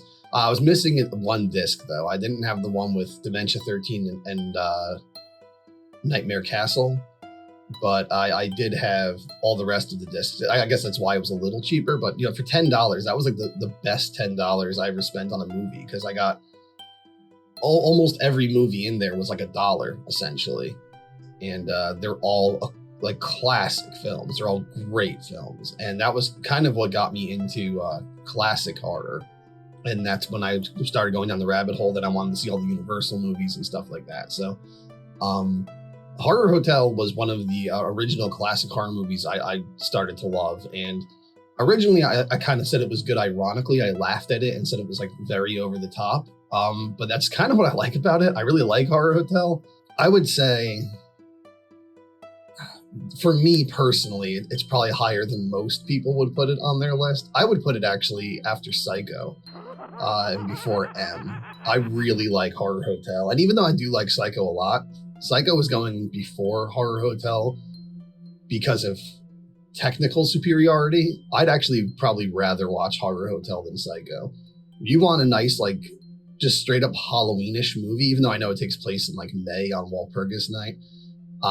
If you just want a nice Halloween movie that like cemeteries and fog and creepy old buildings and churches and people in robes walking around performing, hellish sacrifices and all, this is the movie. The atmosphere is perfect. It's such a good Halloween movie. And I always thought that, what's her name? Elizabeth Selwyn. I always thought the witch in the movie, she should have become one of like the horror icons. She should become like the witch, the way that, Dracula, Lugosi's Dracula has become the vampire, and Karloff has become the monster. And all. I feel like she should have been the witch. She's that good. It also has Christopher Lee in it. But, excellent movie. It's fun. Don't take it too seriously, but it's a ton of fun. Next is Rosemary's Baby, and this is a big one. This was a very critically acclaimed one. The Demon Kid movies always are. But this one's damn good. I think Rosemary's Baby is really good. Some people might find it slow. They might find it a little boring. I don't really think it is. I actually think that's kind of good. It gets you in a mood. It kind of catches you off guard when things start going south. There's just the feeling of desperation, like how helpless she is, that like anyone she goes to is either in on it or is just going to call someone who is in on it. It's very scary. It's a great movie. It doesn't scare me particularly, but when I watch it, I can see how this is terrifying. It's a really good movie. I wouldn't say it's as good as one of the big Demon Kid films that came after it, but I would say it's very good. I'd put it in very good. After Carnival of Souls. I think Carnival of Souls is just more stylistic and captures its mood even better. But I'd say I'd put it above the Frederick March, Dr. Jekyll and Mr. Hyde. And now we have the Poe movies. Now I only put 3 of them on here. There's a ton of them. The Roger Corman Poe films. I've already talked about War Gods of the Deep, which actually I don't know if that one's Corman. I don't remember. I think it is, but it might not be. But I know I've talked about War Gods of the Deep in my Gillman Search for the Spookiest video. I said that was the best Gillman movie, but I didn't put that on here because that's not one of the well-known ones. I put House of Usher, Pit and the Pendulum, and Mask of the Red Death. I think those, along with The Raven, are the 4 most famous, but I think of The Raven as a comedy. I think The Raven is much more a comedy than it is a serious horror film. I think these 3 are the most iconic of the horror films in them, and they're all extremely close in quality. Usher and Pit were like back to back, and they were very similar in a lot of ways. They had either the dream or flashback sequences are done in these black and white color overlay scenes that look really cool. They're very stylistic, but they're also just great for like gothic atmosphere, cool old creepy manners, great sets, great costumes, amazing acting from Vincent Price. They're very close. I put Pit and the Pendulum ahead of Usher for 2 reasons. One, the final scene based on the Poe story, that dungeon that they're in, it's like a combination of set and matte painting, is so cool looking. I absolutely love that set. And I saw that one at a younger age. I remember being in like the 8th grade or something, and my mom rented it. So that one has kind of a nostalgia factor to it also. So I saw that one before Usher. So even though they're both very close, I would put Pit above Usher. Mask of the Red Death I put first because I think it's stylistically so unique. Even though I prefer the very Hammer-esque, I guess you could call it, like that, those gothic manners and everything, like the look, the sophisticated but creepy look of the films Usher and Pit and the Pendulum. I prefer that style. I think Mask of the Red Death is just so visually unique and stylistic, and I that was my favorite Poe story. I remember even as a teenager when I first read all the Poe stuff in school, that was the one I gravitated towards the most. I really liked Mask of the Red Death. And I think it's a really good representation of the story. And the visuals are just crazy. Just seeing all the different colored robes at the beginning and the way they did all the different rooms described in the book. The black room is really disturbing looking. It's simple. It's just color, but it's crazy how color can be so creepy and effective. It's very just visually stunning. I would say as a film, the other two are better, but I would say Mask of the Red Death visually is just a masterpiece. And the whole Hop Frog, I think, was that what it's called? Hop Frog, the story in the middle. It's a different Poe story, like wound into this film. It's definitely the weakest part of the movie, but you needed a little something to pad it out, and it makes it a little more interesting. So we get to know some of what's going on at this party a little more.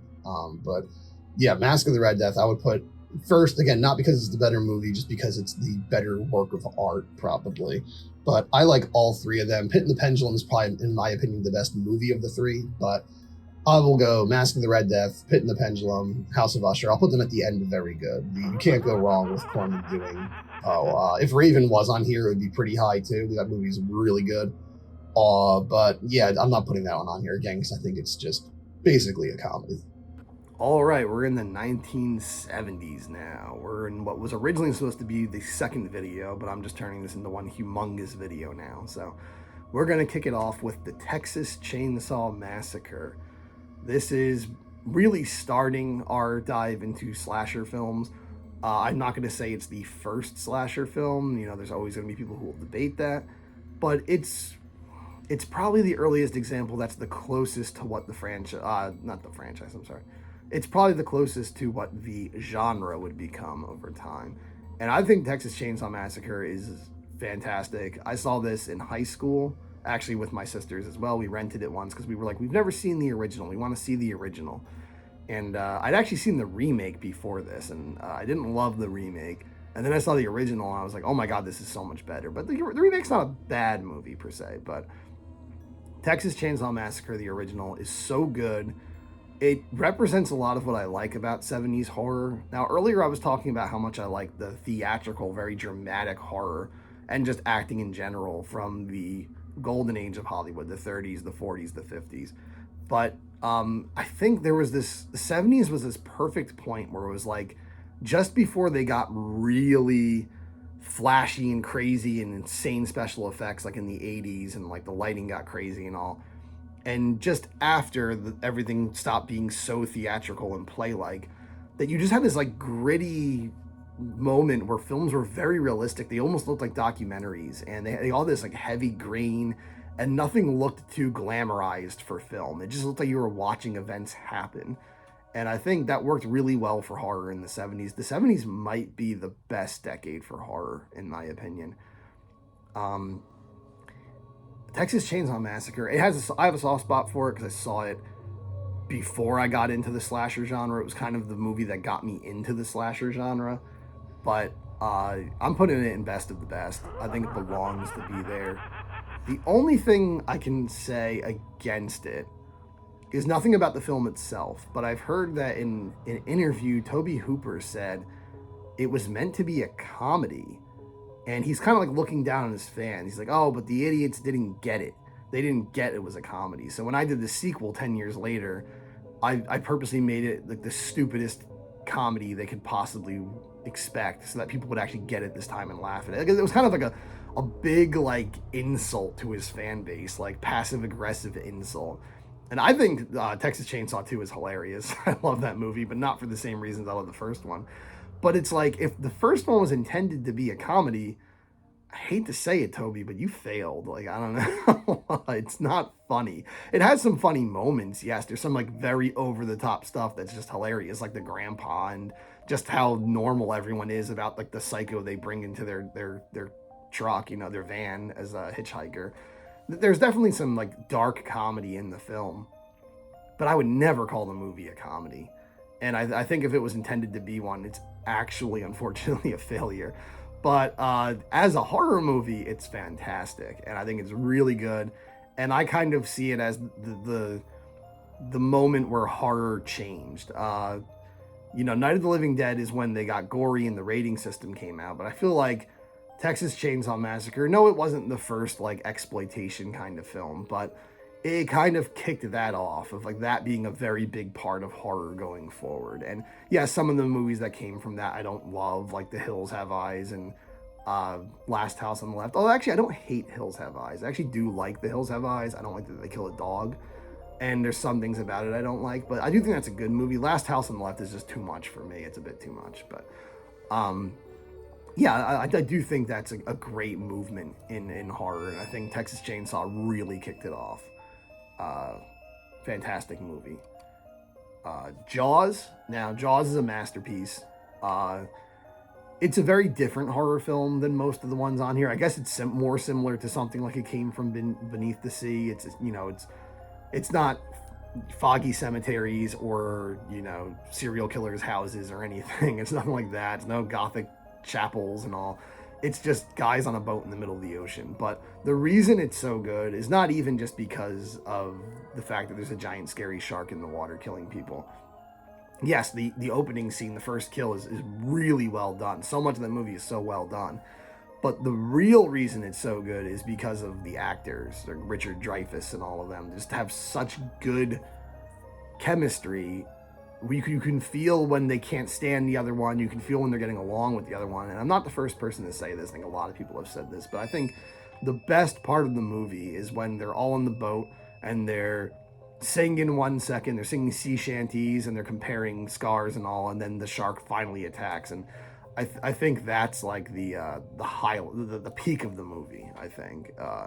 And it basically is the peak of the movie. And I think Jaws deserves to be very high up, especially when you consider how bad so many of those When Nature Attacks films were from back then.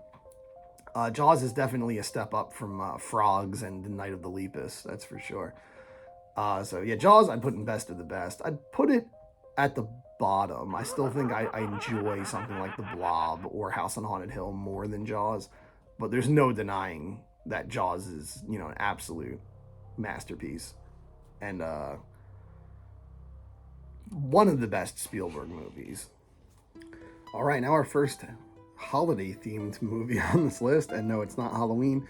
We're talking Black Christmas. Another example of the early slasher films.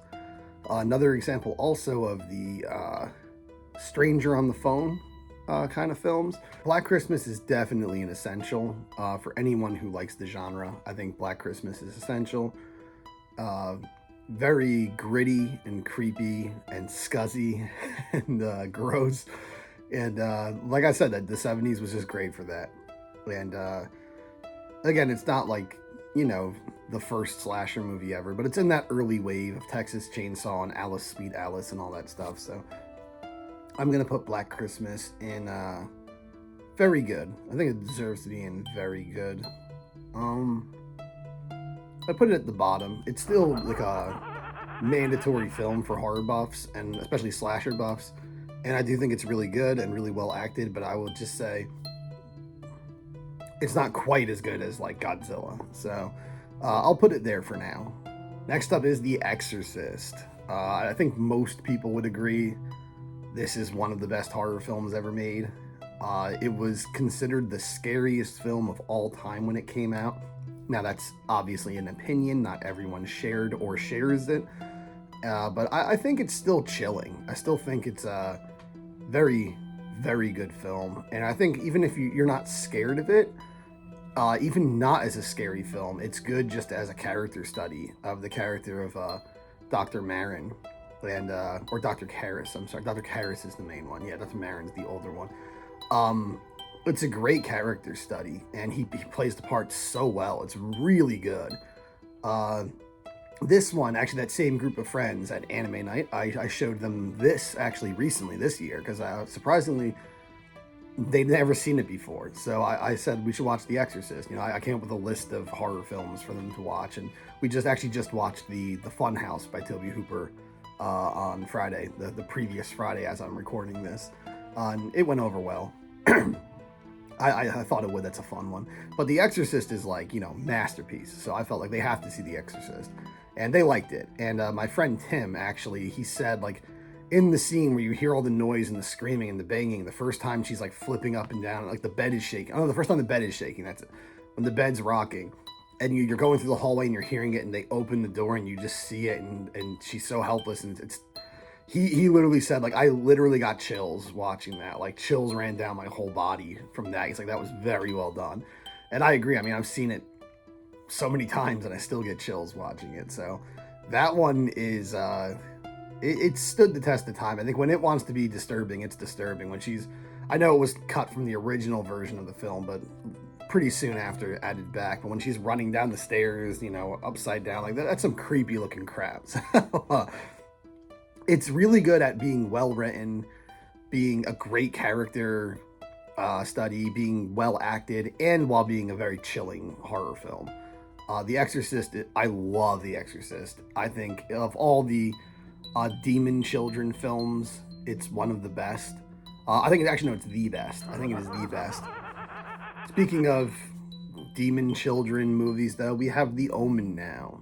And I might be in the minority on this one. This might be the first time that I quite strongly disagree with the general consensus. I don't think The Omen's that great. I think don't get me wrong, it's good. It's very well made technically, and it is like a very noteworthy film in horror history. It deserves praise. It deserves its reputation. So for that alone, it's going to go up for me a bit in ranking. But honestly, I think it's kind of boring, and I think it's kind of all over the place. The movie kind of plays like boring filler, filler, filler, filler. Something shocking happens. Filler, filler, filler, filler, shocking. Filler, filler, filler, filler, filler, shocking. And that's kind of the whole movie. It's like you're just completely bored out of your skull, except for when the shocking things are happening. And I honestly don't even think most of the shocking things are that shocking. I think like the best scene that everyone remembers is the "It's All For You" Damien scene. And even that, like I like it a lot, but I don't think it's like quite as amazing as people act like it is. The zoo or the safari or whatever, when like, oh no, the giraffes are running. That can only mean he's the son of Satan. Oh, the monkeys are being crazy. Like, isn't that like just like an icon of safaris, that monkeys always act like a-holes at safaris? They're always like throwing their poop at you or stealing your antennas and rear view mirrors and stuff. Like they're just jerks usually at safaris. So it's like, I don't think it's because he's the son of Satan. I think it's just monkeys being monkeys. What's much more interesting than this film is the story about the making of it, where really horrible things happen during the making of it. There's a supposed curse on the film. And some people, say it was Satan himself trying to prevent the movie from being made because it exposes how he works. And some people had, these theories that, I don't know, the Illuminati or someone was trying to stop this film from being made because it exposed how they insert Satan into politics and all this weird stuff. Regardless of what you think of it, the story is very interesting. And the movie, though, unfortunately, is not as interesting. It really is just so jarring because it's so boring and dry and pointless. And then all of a sudden, a guy gets his head decapitated. And it's such a goofy special effect. Like, it looks like barely better than Ed Wood quality. And it's just such a goofy slasher movie, Friday the 13th kind of moment in a film that takes itself so damn seriously. And again, the decapitation that happened in real life that mirrored that is much more interesting. And like the fact that happened in the movie makes the real life occurrence even creepier. But I don't know, as a film, I don't hate it. Again, I like The Omen, but I just don't think it's as good as people say. I more respect it than I do enjoy watching it. I would watch Rosemary's Baby and definitely The Exorcist over it any day. I'd still put it in good, just because of its legacy and impact. I'd rather watch The Golem, though. To be honest, I'm going to put it after The Golem, because I don't think it's better than The Golem. The Golem tells its story in a much more interesting way. The Omen, to me, is like just a bunch of fluff. And the sequel was no good either. I saw the second one, Damien, years ago, and they make it like he doesn't even know he's the Antichrist, although I thought the whole point of the smile at the end of the movie was that, like, oh, he knew the whole time that he was the Antichrist. I don't know. Regardless, The Omen, I'll put it in good. I'll recommend it because a lot of people seem to love it, But for me, it's like a mediocre movie. It's okay, but not great. But that being said, Halloween, the original Halloween, Deborah Hill and John Carpenter, it's going in best of the best, man. That's my favorite horror film of all time. It is my second favorite film of all time after Rocky. So Halloween is definitely going top best of the best. You basically know that nothing's booting it out of that spot for the rest of this tier list. Spoilers, sorry. But Halloween is going at the top.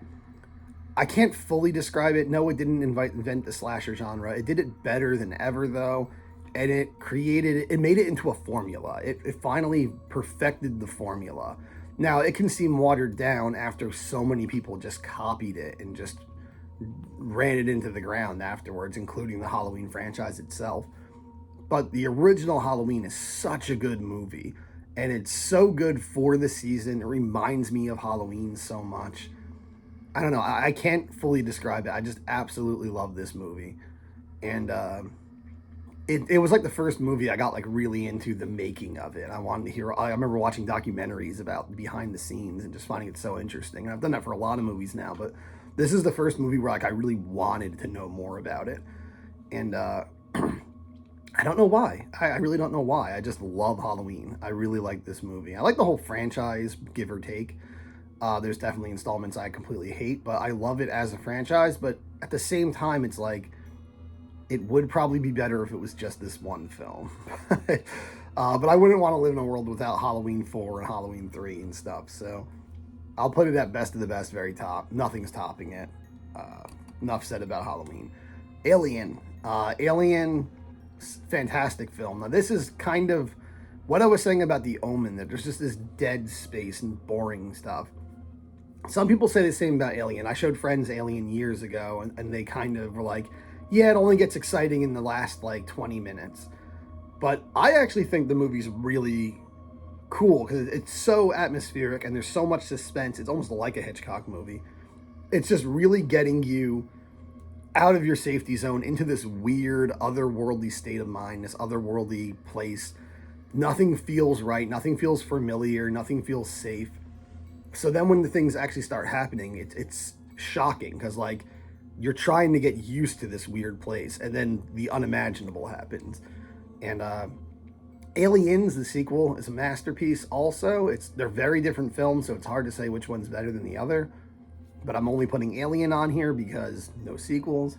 So I am putting Alien in best of the best. I think I'm going to put it after House on Haunted Hill.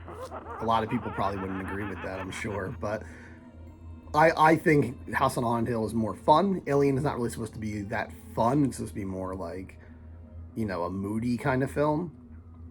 But I just like House on Haunted Hill a little bit more. But yeah, there goes Alien, respectfully in best of the best. I'll put it above Kong. I know a lot of people probably disagree with that, or actually probably not a lot. Probably some people would disagree with that. But now we have our first Stephen King film on the list. We have Carrie. And I hate to do this with like almost every 70s film, but best of the best, man. It's best of the best. Like Carrie's just a masterpiece. I told you, I think the 70s is the best decade for horror. They said so many good horror films. Carrie, I'm talking about the original one from the 70s with Sissy Spacek. I know they've remade it a bunch of times, but the original is the one that matters. The effects are great. The acting across the board is great. The writing is great. The pacing is great. Everything is great. But I think most of all, Sissy Spacek just sells it. She's so lovable, but so off and so relatable and all. And you really connect with this character watching the movie. And it just makes the ending so much more powerful with how much you connected with and loved this character. I absolutely love Carrie. I remember seeing it at a young age. It was kind of one of those things, I don't even remember the first time I saw it. It's been part of my life for so long. But I absolutely love Carrie. It's one of my favorite Stephen King films. You can watch my video on top 10 Stephen King films from last October if you want to know all my favorites, even the ones that aren't on this list. Then next we have the Amityville Horror, the original from the 70s. This one is not only my favorite ghost movie of all time, my favorite haunting movie of all time, but it's also probably the movie that got me into horror films. I saw this when I was starting the second grade, and it scared the crap out of me, especially the theme song, the image of the house against the sunset. I was terrified after seeing that movie. And, I've gotten so desensitized to it. Horror movies almost never scare me. So it's kind of nice that there was one that really left an impact. It really creeped me out. And Amityville Horror, since I saw it at such a young age, fell in love with it at such a young age, because even though it scared me, I loved it. I kept wanting more of it and coming back to it. But even though it's done that, and it's just had such a big impact on me. And again, like, I probably wouldn't even be making this tier list right now if I had never seen this as a kid. I love the Amityville Horror. So for me personally, it's a really strong film. And honestly, I'm gonna put it at number 5 in best of the best, right after the Universal ones. I absolutely love the Amityville Horror. And I keep bringing up Anime Night, but I remember probably about like 3 or 4 years ago at Anime Night once now, I showed everybody Amityville Horror. My friend Kenny had seen it already, and he actually thought it was creepy. He agreed that it was actually a pretty effective, scary movie. And he's not easily scared by horror movies, but he said, like, oh, that is a creepy one. And everyone kind of agreed. Everyone who watched it was like, oh my god, that actually was a pretty creepy movie. Like, it is effective. I think maybe people my age it's still effective. I don't know, or a little bit younger. Maybe if you're like way younger, it's not scary. I think it's creepy, but for my personal experience, when I showed it to people, they always find it creepy. So I think it's great. I would highly recommend the original Amityville Horror. Don't watch the sequels. Don't watch the remake. Don't watch all the silly spin-off things they've made over the years. Just watch the original film from the 70s. All right, now speaking of a movie where you shouldn't watch the remake, here's The Wicker Man. Or at least you can watch the remake if you want a good laugh. But the original one is actually a great film. I'm not pranking you. It's a great film. And I think a lot of people know that at this point. But for a while, it kind of got overshadowed by the remake with Nicolas Cage. That was just ridiculous, and just a million memes came from it. But the original one is really good. And I remember my oldest sister, said once, that I never would have thought of it until she said it, that this movie's basically a musical. And yeah, it really is. It is a musical. And Christopher Lee considered it his best work of all time. I don't know if I'd agree with that, but I do think it's a really good movie. And it's very eerie, unsettling. It's not like, the scariest thing ever, but it kind of does, like, just take you into its world and take a really hard turn at some point. And it's not too hard to turn. Like, they're building up how weird and creepy this cult world is within the movie. And there's been many movies who have blatantly tried to rip off this film later on. But I think The Wicker Man is fantastic. I think it's really good. I'd put it in very good. I'd put it, ironically, under the two Hammer films. I'd put it in very good under the other Christopher Lee horror films on the list so far. All right, now we're going to be doing Phantasm. Phantasm is the weirdest movie to get mainstream attention, probably ever. Like, Phantasm is such a bizarre idea, and none of it makes any sense. And they made a whole series out of it, and it still doesn't make any sense. It's... I don't even know how to describe it. If you've seen it, you know. But it's considered, like, or at least it used to be considered one of, like, the horror classics. Like, The Thin Man from the franchise was, like, a horror classic. But I think now no one really gives a crap about Phantasm. But it was big for a while. And even though it doesn't really make any sense, it's just so damn creative and a lot of fun to watch, and kind of like creepy and atmospheric and all. I would put it at good, honestly. I would say it's a good movie. I don't know if I'd say it's as good as Cat People. I wouldn't say it's as good as The Mummy. I'd put it after The Mummy. Let's put it there. I think that's where Phantasm belongs. It's just the fact that it's so out there gains my respect. All right, now we're doing the 80s. Let's start with another Stephen King one. We have The Shining, although Stephen King probably doesn't want his name on this one. He's not a big fan, but Kubrick's The Shining. I said pretty much everything I need to say about it in the Stephen King video I made last year. If you want to hear me talk about it more, you can go there. I think it's a masterpiece. I can understand someone saying it's overrated. Someone told me recently that they thought it was overrated, and I can see that. I've actually heard a few people say they think it's overrated. I think it's a masterpiece. I think it's great, but I can understand why some people, since it's gotten so much praise over the years and it's like worshipped, it's treated like it's one of the best movies ever made. I can definitely see why some people are kind of like, it's not that great or something. They might have that reaction to it. I think it is great. It's not my favorite Stephen King film, but it's going in best of the best. I think I'm going to put it in between Texas Chainsaw Massacre and House on Haunted Hill. So now we're going to continue the 80s with Friday the 13th. Now, again, this is a complicated one because we're not talking about the sequels. We're not talking about any of the Jason films. We're talking about Pamela Voorhees. And while I do think it's a really good movie, I don't think it needs Jason to be great.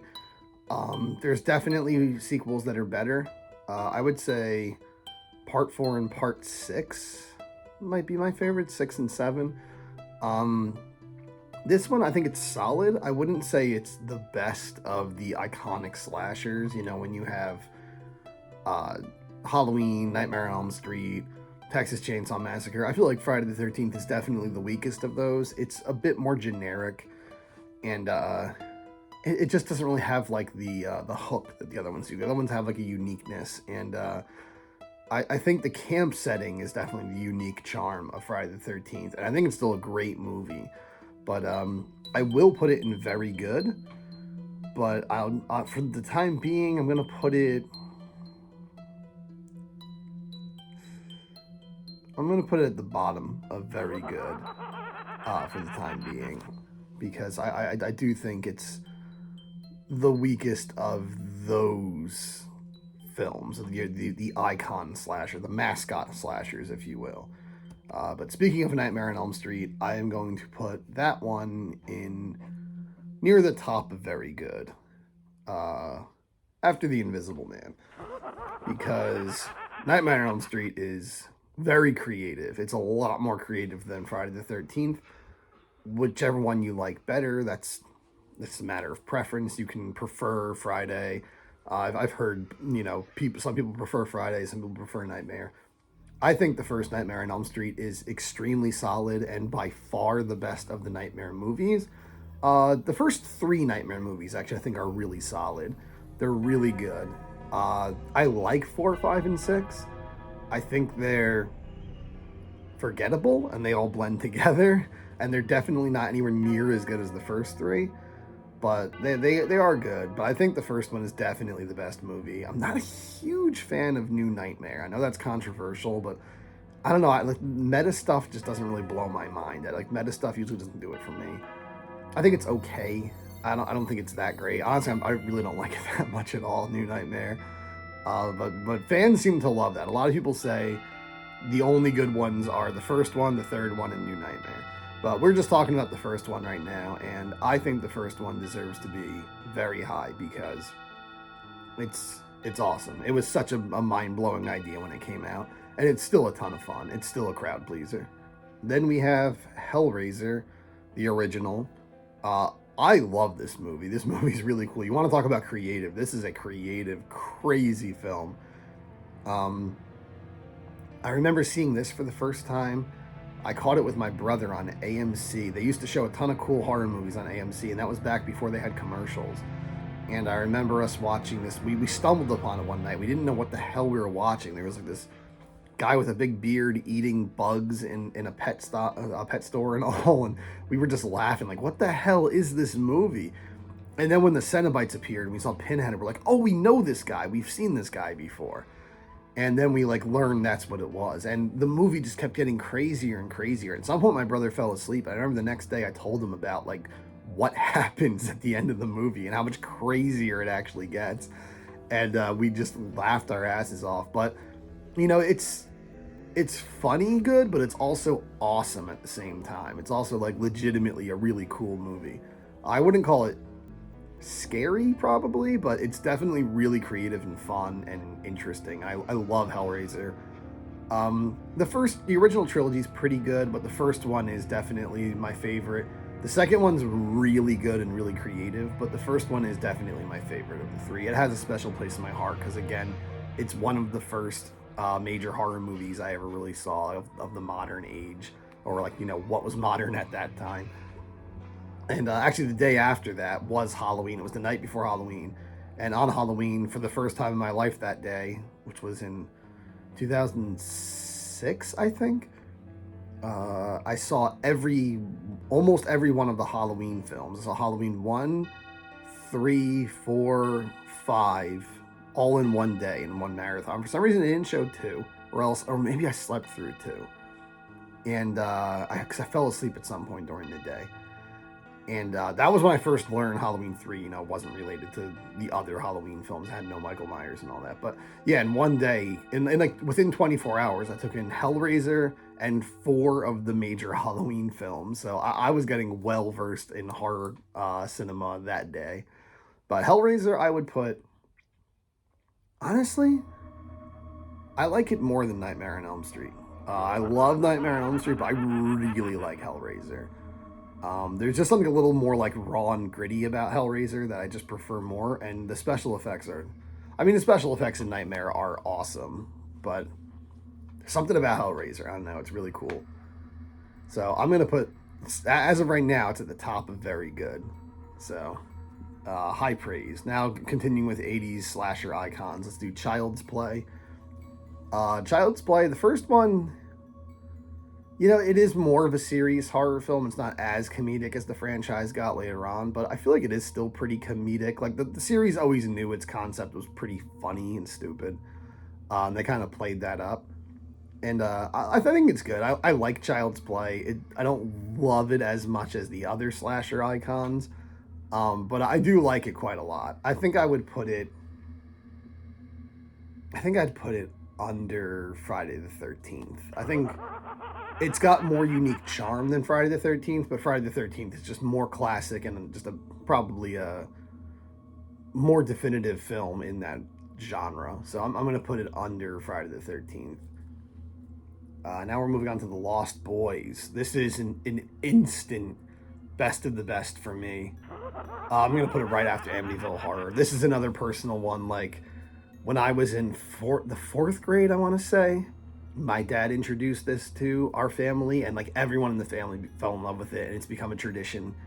Ever since then, we always try to watch The Lost Boys every year. I can't always do that successfully, but I usually like to watch it every year around Halloween. Just hearing the music, seeing the imagery from the film, it instantly reminds me of Halloween time, even though the movie takes place in like August.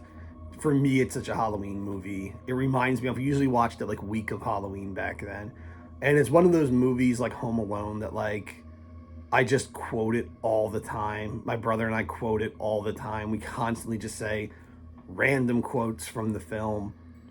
Because those movies you watched every year, like Christmas movies and Halloween movies, just become like that. Like, you know them like the back of your hand. You can say any random line from the film, and the other person, if they've seen it that many times, will laugh and get it.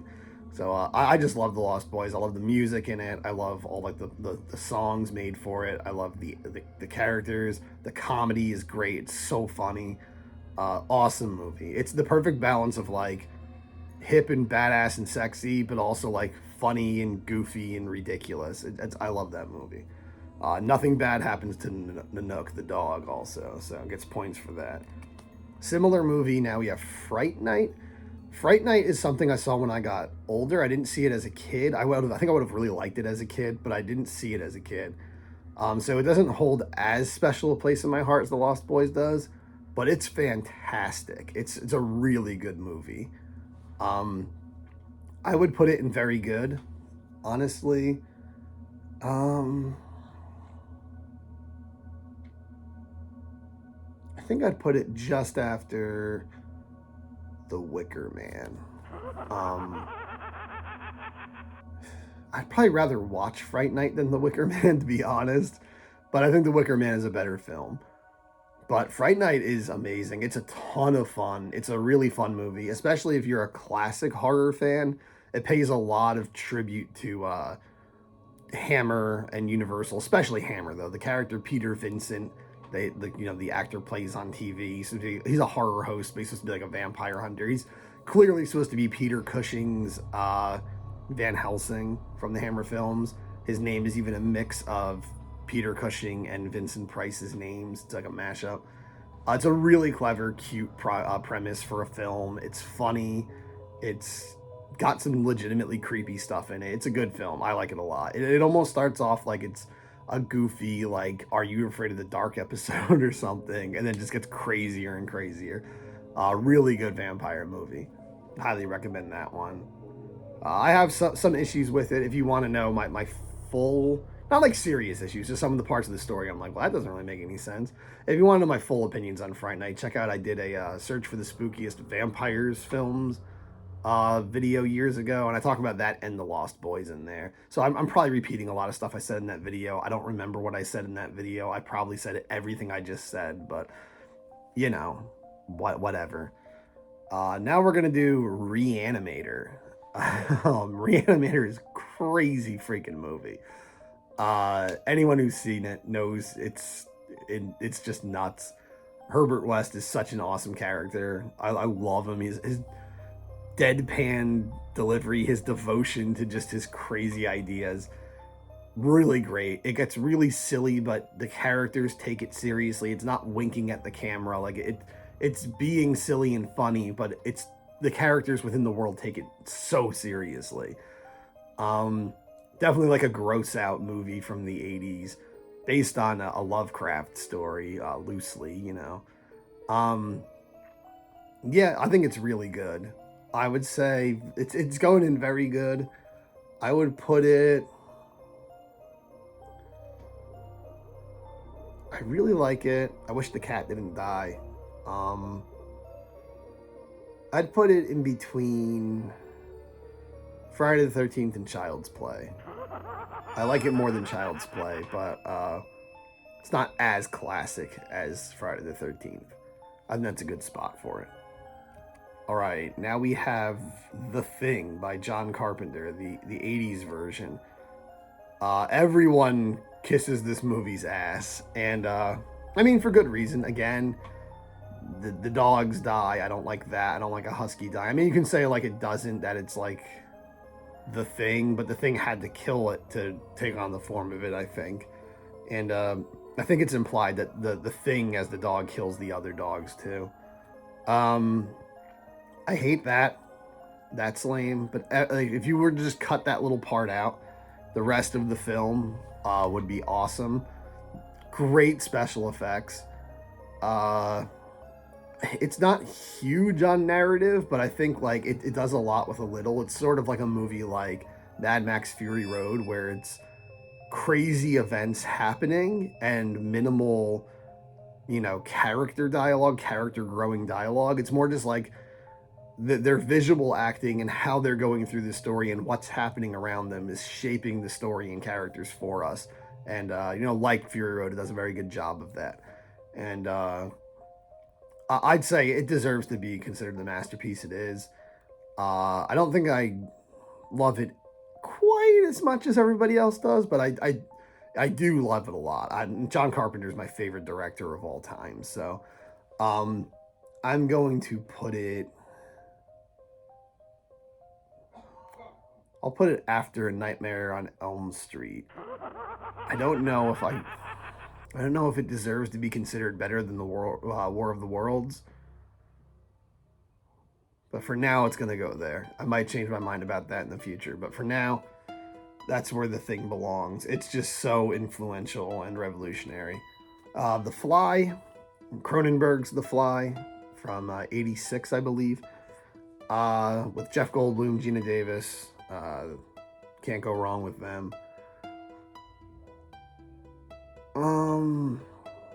This is a really good movie. It's disgusting. Again, a baboon dies. I'm getting sick of all these animals dying. The 80s is when they started doing that more and more. I think the 70s is like when they started doing that more and more, where like animals died a lot in horror films. It's to the point where you see an animal show up in a horror movie. I'm just like, get it out of here. I don't even want to see it. Even if nothing happens to him, just get it out of here. I don't want to have to worry the whole movie that something's going to happen. I appreciate there's actually a website called Does the Dog Live, or does the dog die or something. And you can type in any movie and find out if the dog lives or not in it. That's actually useful in my mind because I never ever want to see a dog dying. There's no thrill or excitement I get from that. It just makes me angry. It makes me want to beat up the person who made the movie. The Fly, great movie though. Another insane gross out film, really disgusting. But really emotional too. It's a very sad, tragic film. And I know it does bank on special effects more than the original, but I do just think it's done really well. And I will put it ahead of the original. I'll put it in very good. See, I'd say it's better than Friday the 13th, actually. I would put it just above Dr. Jekyll and Mr. Hyde, actually, is where I would put it. That looks right. All right, The Evil Dead. Now, this one's complicated because, again, we can't count Evil Dead 2. We can't count Army of Darkness. We're just talking the original The Evil Dead. And I still think it's amazing, honestly. Like, a lot of people prefer Part 2, myself included. But Evil Dead 1 is really close. They're like neck and neck, those films, honestly. I really like the original Evil Dead. There's certain things I don't love. I know everyone loves the tree scene. I don't really like the tree scene. It's gross. But I do like the original Evil Dead. A lot of people say like it's meant to just be scary. It's just a legit horror film and that's it. And then it got goofy. But honestly, I feel like it's kind of intentionally goofy in a lot of ways. I do think it is. I think like they knew some of the ideas they had would look ridiculous and they were just like fine with that. Like, cool, we'll just make it ridiculous. But Sam Raimi, Bruce Campbell, you can never go wrong with them. Definitely they didn't evolve the Ash character well enough yet. I like Ash much more in the sequels. But it's still a great movie, and it is a good horror film. It's a good balance of like funny, crazy, over the top, and also like legitimately kind of spooky. So honestly, I really like Evil Dead. I would put Evil Dead. Let's put it in between Creature from the Black Lagoon and Freaks. I think that's a good spot for it. All right, on An American Werewolf in London. This is what I rated as the best werewolf movie other than The Wolfman in my search for the spookiest video, werewolf films.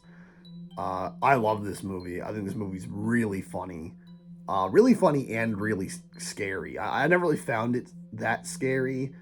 I saw it a lot as a kid. They used to show it on TV in the 90s a lot around Halloween time. Like around October, this was always on TV. And I just remember laughing my ass off at it. Like, I remember it being very funny. And it still is. It still holds up. I've watched it again since then. But when I watch it as an adult, I can see parts that are like, oh, that'd be really creepy. Like when you see the shots in the subway and everything of the wolf coming after people. The actual design of the werewolf is actually really creepy. But that just makes it funnier that the movies contrasts that so much with these odd choices. I think a lot of its style of humor has been done to death in films after that, but at its time it was very revolutionary.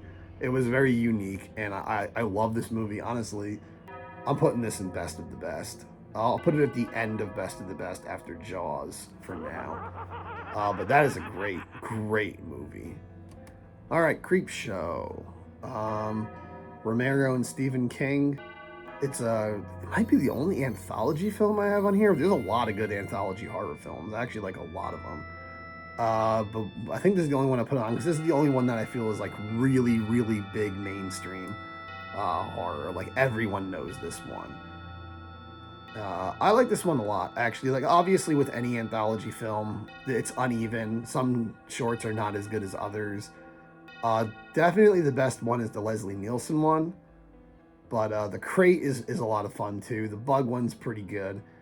I would say special effects in all of them are great. And Stephen King's character in the second short is hilarious. I'd put it above The Wicker Man, but below the Hammer films. Definitely recommend that one. Gremlins. Now, I debated not putting Gremlins on this list because I don't think of Gremlins as a horror film at all. You get like horror comedy, which gets complicated. Like, I didn't put Young Frankenstein on here because that is purely comedy. I didn't put Beetlejuice on here because that is purely comedy. But Gremlins, everyone always lumps it in with horror. I can see people being scared of Gremlins as kids. So I guess just because it's so iconic and because I think some people could be scared of it, I put it on here. I feel like I just felt like if I didn't put it on here, someone might get mad and tell me to put it on here, even though I don't know if anyone's going to watch this, but if someone does. But I decided to put it on. Gremlins 2 is completely a comedy, but really, I don't think Gremlins 1 is that much more serious. It's really not a serious film. It's a complete farce. And it's great. I love Gremlins. I wouldn't consider it like the best movie of the 80s. It seems like these days, like Ghostbusters, Beetlejuice, and Gremlins are just considered like the best 80s movies, especially Ghostbusters. I love Ghostbusters, but I don't know what happened. At some point, Ghostbusters became like the 80s franchise, and it's like people hold it in such high regard. Like it's like their religion now. Like Ghostbusters is a freaking religion at this point, pretty much. I love Ghostbusters. Don't get me wrong. It's probably one of my favorite 80s movies, but damn, people really like Ghostbusters. But I didn't put Ghostbusters on here because that's just a comedy. So, Gremlins, I'd put... Yeah, I'm going to put it right above Creepshow, actually, after the Hammer movies. I think the Hammer movies are better movies, but Gremlins is a ton of fun. So, there it goes. Poltergeist. Poltergeist is a movie that most people love. Some people try to say, like, ew, that's Steven Spielberg, that's too mainstream, I don't really like it, like, I'm above Poltergeist. It has that reputation of being too popular or something. But I think it earned that because it's amazing. It's a great film. One of the best haunting films of all time, one of the best ghost films. There's a lot of debate over like how much of it is Spielberg, how much of it is Tobe Hooper. I think the guy ripping his face off is definitely Tobe Hooper. But Poltergeist is a legitimately creeping movie. I remember seeing the entire trilogy on TV in one night when I was a little kid, probably in like the 4th grade or something. And it scared the crap out of me. I actually thought it was pretty creepy. It's effective. Even when I watch it now, there are parts that like chill you a little bit. Not so much the big scares, like not like the clown or the tree or anything. But there are moments that are like a little eerie in that film. Even the ones that aren't even like aggressive, like some of the little light balls like coming down the stairs and everything. Like there's some eerie moments in that movie. Yeah, I definitely put that in best of the best. Not only do I think it's a masterpiece, but it's also like something I saw at a young age. It left an impression, so I'm obviously going to rank it high. I would say,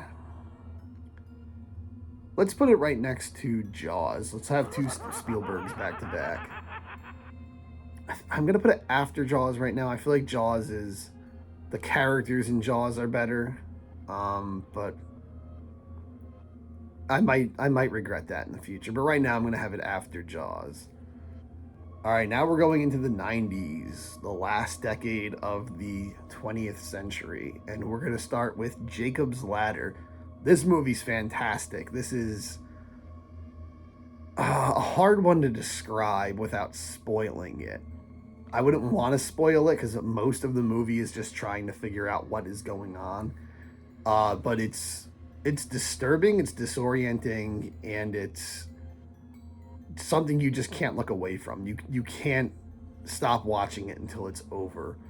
Near the end, some people might be disappointed in how it ends, but I think it's just a really good film. Honestly, I would put this in very good. I'll put it after The Thing. It seems a little silly putting it after movies like Nightmare on Elm Street because it's such a well-written, well-acted, and like thought-provoking film. But at the end of the day, Nightmare on Elm Street is just so classic. Jacob's Ladder is really good though. All right, now we have Silence of the Lambs. This is a big one. Probably the most critically acclaimed movie that can be considered a horror film from the 1990s. It's amazing. I love Silence of the Lambs. There's no denying it's a great film. It's a really well made film. I wouldn't put it in best of the best though, but it will go high in very good because insanely good acting. Everyone gives it to Anthony Hopkins, but everyone's a great actor in that movie. And it has some genuinely scary horror moments. In the basement at night with at the end with the not is it night? Actually, I don't think it is night. I think it's the middle of the day. But in the basement when it's all dark and she has the Clarice has the is moving around in the dark and Buffalo Bill has the night vision goggles on and stuff. That's a creepy scene. That's a really good horror stalker scene. So in general, just a great movie. I would probably put it after Invasion of the Body Snatchers, but above Caligari. That seems like a good spot for it. Next, we have Candyman. Candyman is kind of like the last of the great slasher characters from the 70s to the 90s. I think of him as like kind of the last one. Not only though do they have a dog dying in the movie, but it's graphic. And that part, I can't even watch that part. I wish it just wasn't even in the movie. Like, it's not scary or anything, but I'm not going to get into that again. Aside from that though, it's a really good movie. I think that's what brings it down a bit. The thing I like most about it actually is the theme song. With the theme music is really chilling. It's beautiful and it's chilling at the same time. But really because of the dog scene, I'm going to knock it down a whole tier. I would have put it in very good, but because of that, I'm going to put it at the top of good. That's where I'm going to put it for now. Next is the one everybody loves from the 90s. Probably what most people would consider the last of the great slasher characters with Ghostface. We're talking Scream. As we get later in this list, I swear I'm not just hating on more modern films, but I definitely have more contrarian opinions when it comes to more modern films. I think a lot of the things from the 90s and 2000s and 2010s and 2020s that people consider really great, a good chunk of them I'm not that into, and there are ones I love, but Scream for me, it never blew my mind the way it did for other people. Kind of like what I said with New Nightmare, which is also Wes Craven. The meta stuff just doesn't really do it for me. I've never really liked like meta comedy and stuff, and it's supposed to like really blow your mind that they're breaking down like the tropes of the horror genre and the slasher genre and stuff. And to me, it's not that mind-blowing. Like, we all already knew that stuff. Like, I don't need to hear a movie like just literally say it. It feels like it thinks it's more important than it really is. And definitely part of my reaction is just how much fans hyped this film up. I didn't see it when it was new. I saw it years later. And honestly, like it doesn't really do that much. It's not bad. I still like it, but I don't love it. And I really wouldn't recommend it to most people, to be honest. To me, it just, I don't think it's doing anything that mind-blowing. To me, it's just another slasher movie, but like it's trying to be real clever and tongue-in-cheek, and for me it just doesn't work. It's just like, oh, you're just saying a bunch of stuff everybody knows. Just saying the things that everyone's already thinking doesn't like make it good. I don't know. So for me personally, I'm gonna put Scream in not great. Not too low in there. Actually, it can go at the top of not great for now. But I don't think it's like amazing, to be honest. You want to talk about not good though? Now we're talking. I Know What You Did Last Summer. This movie sucks. I'm sorry. I actually saw this one like as soon as it came to home video. We rented it from the video store, and I remember I didn't watch it when the rest of my family watched it. I watched it the next night. I remember sitting in the living room and watching it, and I just thought it was crap, to be honest. And I still think it is. Like, it didn't leave an impression back then. It's just a bunch of unlikable characters, and it's so formulaic, and there's nothing unique or interesting about it. I'm sorry if you like this film. I'm not telling you it's bad, but I remember even as a kid, I must have been like in the 5th grade or something when this came out, and all I heard about was like, oh, Sarah Michelle Gellar's so hot in it. I was thinking Jennifer Love Hewitt was the hotter of the two, honestly, but yeah, I don't know. It's just this movie doesn't do anything for me. I'd honestly put it in trash. I think this is our first trash tier movie. That sounds a little harsh. It didn't like, hurt me or anything, but I would never recommend this to anybody because it's so generic. And I feel like anytime a slasher film was generic after that, even if it was part of one of the main slasher franchises, my go-to name to give it, to call it like generic schlock, was it's basically like I Know What You Did Last Summer. That's like what I just called bad slashers after a while. So for that, I'm gonna put it in trash. Next for the 90s, 1990s, It. I love this movie. This is another one like Amityville Horror, like Lost Boys, like Carrie. That's one I saw at a very young age, and it didn't scare me. I actually found it like just fun and funny. There were moments that were creepy, but in general, I found it more funny. But also, I first saw it at a birthday party, a sleepover for my brother, actually. So all like his older friends were there, and they were all ripping on it and stuff. And maybe if they weren't there, I would have found it a little creepier. But I found it funny at first, but I loved it, and I kept, because they were showing it on TV. I just kept watching it over and over again. I didn't see it in 1990. Obviously, I was really young in 1990. But it must have been around like 96, 97 that I saw it on TV, and I became obsessed with it, and I loved it. And then, years later, I read the book, and then I got it on DVD, and I watched it over and over again. I've seen this movie so many times. I know every line in it pretty much. It's super long, but I love it. Obviously, the ending's not perfect, but I love it so much. It means a lot for me personally. You can, again, watch my top 10 Stephen King movies video I did last September, I think, or October. I'm putting it in best of the best. I will put it just above Carrie, because even though Carrie debatably is the better movie, it is more important for me personally. I love it. It's my favorite Stephen King film, so I'm gonna put it right there. I think that works. All right, now Tremors. Tremors is a lot of fun. I don't think it's scary particularly. I've heard some people have like a very strong fear of the concept in this film, and I can understand that because like you're never safe, like anywhere you go. But one thing this movie gets right, I think the main characters are just so likable. Like Kevin Bacon and stuff, they're so likable. They're just these down to earth, relatable guys, and like these relatable people. You believe they all live in this town and know each other and interact on a regular basis and are all close and stuff. And you really, really root for them. You really want to see them win. And it's just very unique because, it's in like this desert town in the Southwest United States and all. And it's very dry and dusty and sandy. And you got that, uh, acoustic guitar music playing and stuff. And it just has a very like Western kind of vibe to it. Uh, I like it a lot. I would say Tremors is in very good.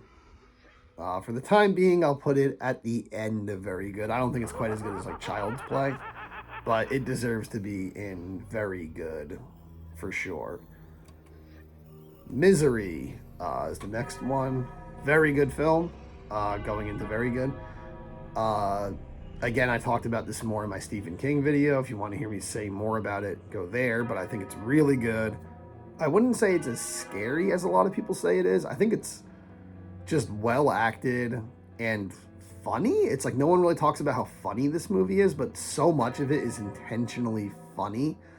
Dark humor, but funny. And I think it's really, really darn good.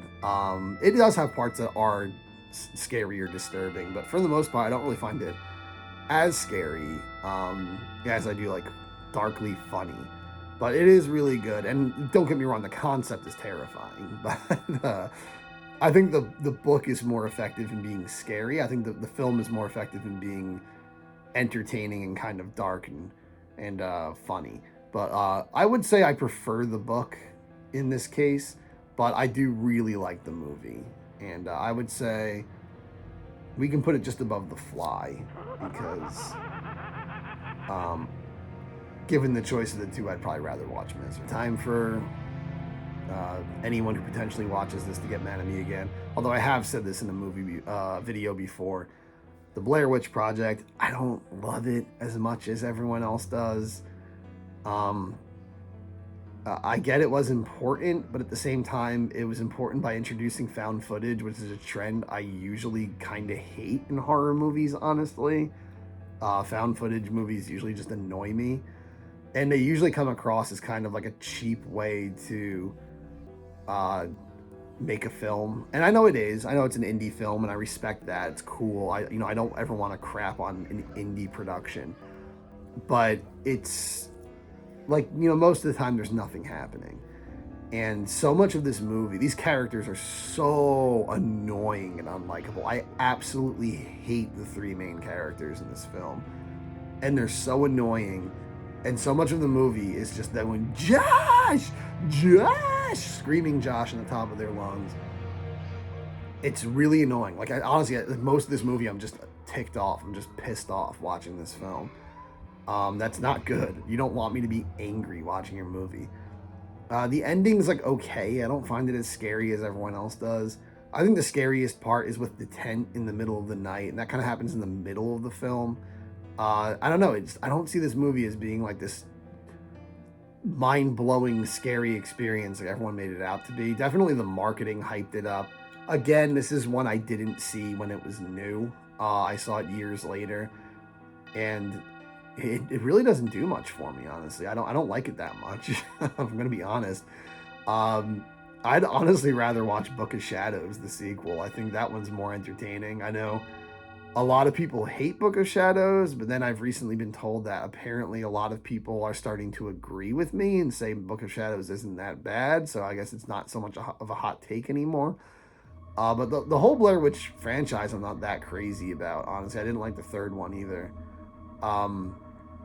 It's not that I don't like the Blair Witch Project. I do have to reiterate, I do like it, but I don't love it, and a lot of it I don't like. So I'm gonna put it in not great. I'll put it at the top of not great though, because I think it is important and it is impressive they were able to make such a big film and such a well-made film for like the peanuts that the film was made for. So I will give it that, but I'm not a terribly huge fan of the Blair Witch Project. Next up is The Craft. I actually talked about this in the exact same search for the spookiest video that I made, that I also talked about Blair Witch in. It was Witch Films. If you haven't seen that, go watch that. Again, I don't know if it's good. I haven't rewatched my search for the spookiest videos in forever. They're probably all bad, but whatever. They're probably almost as awkward as this right now. I have nitpicks with The Craft. There's things I don't like about it, but overall, I think it's good. I think it's a fun time, and it's like one of those just like cool 90s movies. Like everyone in the 90s liked this film, and it was just hip and cool, I guess. Yeah, it's all right. I think it's good. It definitely doesn't like have like a place in my heart like it does for a lot of 90s kids. But I like it. I think it's good. If you want to hear me say more about it, you can go watch that video. I'd put it in good. Put it in between The Omen and The Frankenstein from 1910. I'd rather watch The Craft than The Omen on any given day, but I would be lying if I said I thought The Craft was a better film than The Omen. So I'll put it there. Now the Devil's Advocate. So this is one, when this came out, everyone loved this. This blew everybody's minds. And I saw it, maybe about like 7, 8 years after it came out, and I loved it. I thought it was really good. But then at some point a shift happened, and now everyone says this movie sucks, and everyone's like laughing at it and saying it's just so hammy and over the top and ridiculous and not scary. Some people might not even consider it a horror film. I don't know what you people are talking about. I think this movie is fantastic. I think there's tons of hammy ass performances in movies that people still praise and worship today. I don't know why this one doesn't get a pass. Yes, Al Pacino is very over the top, but like he's the devil. He thinks he's a hotshot. Of course, he's going to act like he's super over the top. I think his speeches at the end of the film are amazing. Like as just like some vain guy who thinks he's just the most important thing in the universe. I think he does a great job. Keanu Reeves leaves a little bit to be desired, especially with his accent coming and going. But Charlize Theron is amazing in this film. It's just a really good movie. Honestly, I think it's really effective. There's some genuinely spooky parts, especially when like the whole city is empty before the finale. Like that's something about that's just it's creepy. It's just like, it gets under your skin. I think it's a really good movie. Honestly, I don't get where the hate came from. I think it's still just as good now as it was in the 90s. I don't know why everyone changed their mind on this film. I'm gonna say very good. I'll put it at the bottom of very good. It's not as good as Tremors, but it's really damn good. So I know that might be kind of a hot take there to put Blair Witch and not great, and put Devil's Advocate and very good, but it's my tier list. The Sixth Sense. So this one, I don't really think of this one as a horror movie. I guess it is. That's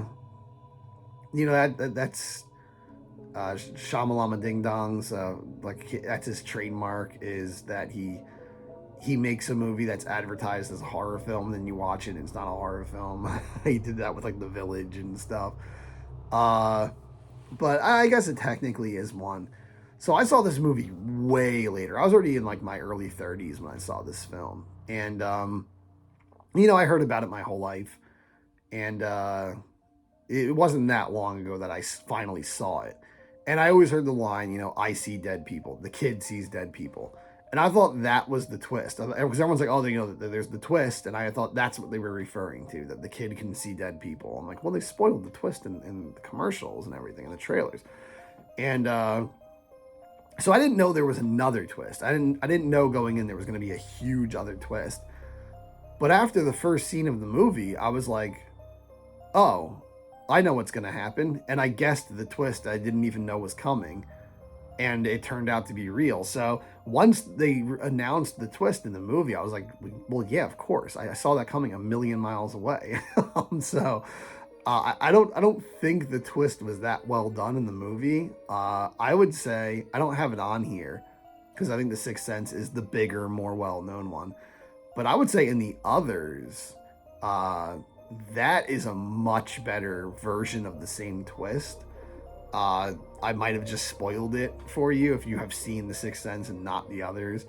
But it has Nicole Kidman. It's much better. I think it's a much creepier movie, much spookier setting and atmosphere, scarier scenes, and the twist is done so much better. You can still see it coming, but I think that one's really good. I did see that one when I was younger too, so I guess maybe I would have seen the twist coming if I had seen it as an adult, but I would recommend the others. But I'd still say The Sixth Sense is a well-made film. It's a competent film. Bruce Willis is great in it. I would say it's good, but I'm going to put it at the bottom of good. Just in between, just bordering on being not great, but still good. Now we're in the 2000s. Now we're doing Jeepers Creepers. I mean, it's entertaining, but it's schlock. It's not very good. I remember the first time I was watching this with my friend Kenny. We saw it in high school, and it was on TV, and we were really into it at first. Like, oh, this is pretty creepy. This is a good setup and stuff. And then it kind of just kept like slowly losing us more and more. And when the moment with like the pterodactyl wing pops out, when that happened, I I remember he specifically said, like, all right, this just got too stupid, and like he didn't care anymore. And I kind of felt the same way. Like, oh, the guy's like a gargoyle monster. Like, I don't know why. For some reason, that just, I guess it's just so jarring because there's nothing that crazy in the movie yet at that point. So I will say, when you go back and watch it, knowing that he's like a pterodactyl man or a Batman or whatever, um, then it's not as bad. Then you can like accept that part a little more. But I think the first time you see it, it's supposed to be scary and shocking, but it's just laughable. And he actually likes this movie now. So over time, he's liked it more actually. I would say I don't like it that much, but it is fun. So I'm gonna put it in not great.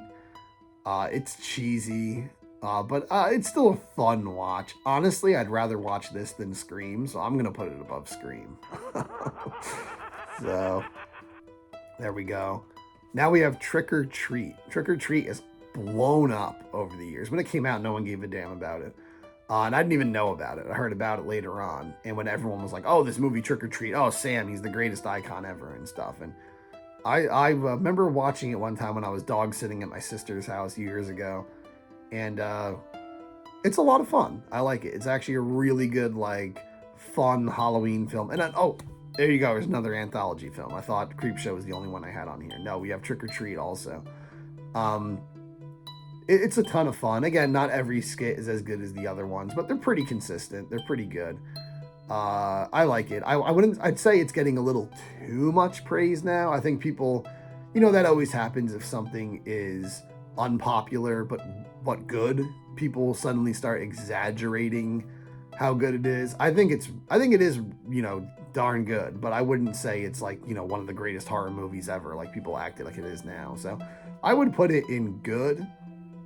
Near the top, I'd put it under The Mummy. I think is a good spot for it. Really good, but I don't think it's like beating any of the absolute classics in my opinion. Now we have The Ring. Now I have the American versions of these films on here. They're the ones that, say what you will, they are the bigger versions, the more well-known, more popular versions. More commercially successful versions. I have seen the original Ringu, and being honest, I do think The Ring, the American version, is superior. The original one's fine, but I do think the American one is scarier. Again, I don't like the horse dying, but aside from that, I don't really find it scary, but it's eerie. It's uncomfortable. I think like the film, the actual videotape they watch is disturbing. That's pretty creepy. I think the more they try to explain it, it starts to get less scary for me. And honestly, I thought the kid crawling out of the TV wasn't scary at all. But it's good though. I think it's a good film. I remember seeing this back in high school, and while I didn't love it, it did leave an impression. So I would say I'd put it in good. Right in between The Omen and The Craft is looking like a good spot for it. But what I think is superior to it actually is The Grudge. I think The Grudge is scarier than The Ring. There's when The Ring is scary, it's pretty darn scary, but The Grudge I feel like is more consistently scary, and it's definitely more disturbing. The ghost of that, like, that is just creepy when she's crawling around with a broken neck and groaning.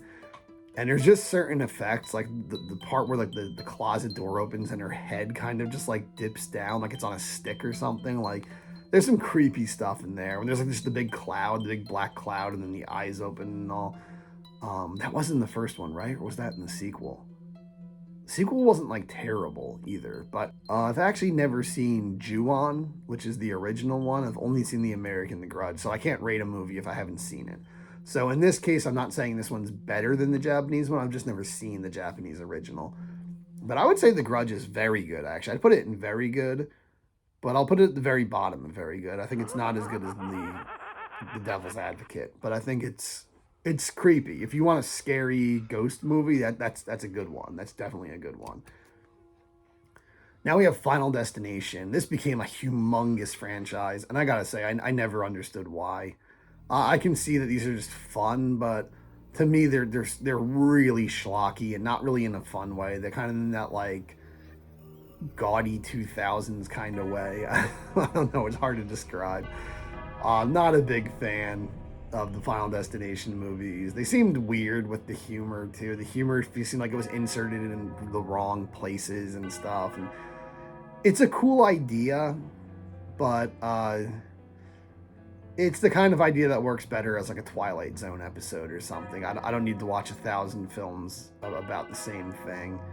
And they just became so redundant after a while. But we're only talking about the first one. And the first one, it's really nothing special to me. Outside of the concept, it has little entertainment value for me, honestly. So I'm going to put it in not great. I'll put it just above White Zombie, honestly. Not a fan. Now Saw. I want to talk about a franchise that just blew the heck up. Saw was huge in the 2000s. I think they made like a new one every year, like 6 or 7 years in a row or something. This is another one I'm not crazy about. I gotta say, this one, I don't hate the movie as much as I hated the fans at the time. There was a big fan base for this film that like sided with the killer, and this guy who's like, okay, I get it sucks you're dying, but like suddenly he's gonna play God and kidnap a bunch of random people, innocent people, and do horrible things to them and maim and mutilate them for life. And it's supposed to teach you like how to appreciate life. It's like, well, I would have appreciated a lot more if I had legs. I don't know, he's kind of just a dick. And, but people loved him. And I don't like that whole idea of like, oh, I'm going to play God because I appreciate life and you don't. I'm going to teach you a lesson by mutilating you. And the movie, you can see it as just he's a horrible guy. But I do feel like with like the music cues and stuff, the movie kind of tries to present him like he's sort of an anti-hero. I don't think of him as that. Great acting though, great cinematography, great everything. It's a really good filmmaking, and it is an interesting premise, and it does work well as like a talking point for friends. Like you want to get together and discuss like a what if situation or something. It is fun, but I never liked it that much. It's not even so much for like the torture aspect of it. I generally don't like torture movies, but I didn't really find, to be honest, I didn't watch many of these Saw films. I only really watched the first one. I've seen parts of like the second one and stuff, but I've been told what happens in it. But I really just stopped watching the franchise. And from what I saw, the torture isn't that bad compared to other torture films. It's just like, I don't know, I don't care for this movie. So personally, I'm going to put it in not great. But I'll put it at the top of not great. I think it's better than Blair Witch. I'll give it that. Now we have Cabin Fever. The original Cabin Fever. They remade it like a few years later. I think like 2013 they remade it or something. So, but Cabin Fever is funny. It's a really funny movie. It's creepy and if it was actually happening to you, it'd be horrible what's happening in the film. But it's also hilarious, and there's a lot of funny parts. The characters are very over the top, but written well. There's a lot of horror movie parody, self-aware kind of films that I feel like try to do that and try to exaggerate their characters, and I think a lot of them miss the mark, but I think this one actually does it very well, and the characters are very funny. There's a gag earlier in the movie that just seems like a shock gag that pays off at the very end of the film. That is the funniest thing in this film, and it just makes me laugh my ass off. It just let you know, so there's some harsh language. It might not be for you, but I think it's a really funny gag, and it's a great payoff for like a throwaway shock line earlier in the movie. I would put Cabin Fever. It's going in very good. Actually, I'd put it above The Grudge. I think it's a better movie than The Grudge. I don't think it's better than The Devil's Advocate, but I will put it in front of The Grudge. All right, now Paranormal Activity. Again, another film that spawned a huge franchise. Now, I did watch a lot of these. The first one, though, I remember watching the first one, and that left a mark. That was like, I watched it with my buddy Kenny at night in the dark at his house, and I was staying over. I was staying the night, and we watched it, and it was creepy. It was interesting. We kind of like talked about it and stuff during the film. We're kind of like talking about what would you do if this was happening to you and everything. And then when it ended, he was like, "All right, I gotta go to bed." And he went to bed, and I was like, "All right, cool." And I was like, "Hey, I could go to sleep too." And all the lights were off, and I'm laying in this quiet house in pitch black, and my mind just started to wonder, like, what if some weird stuff just started happening? And I did creep myself out a good deal there. It's not common. It's not common for a movie to actually scare me when I'm an adult. But yeah, I was pretty young when I saw it, but I was still an adult. So the first one was really good, I thought, especially for found footage. I'm usually not a big found footage guy, as I've already said. But I liked the first one. I saw like the second, third, and I think the fourth. I think I even saw the fourth one. I can't even remember now because they all blend together.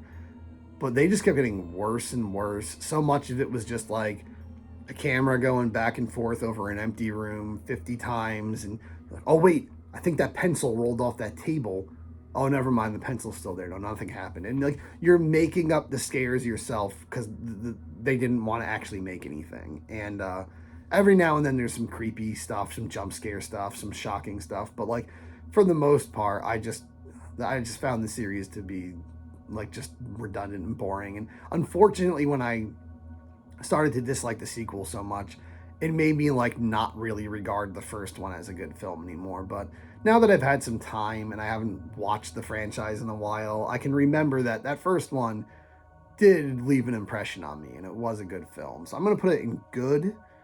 I wouldn't quite put it in very good, but I'll put it in good, and I'll put it under Trick or Treat, I think. Actually, under Phantasm. Phantasm's better. Well, we'll put it under Phantasm. That's a good place for it.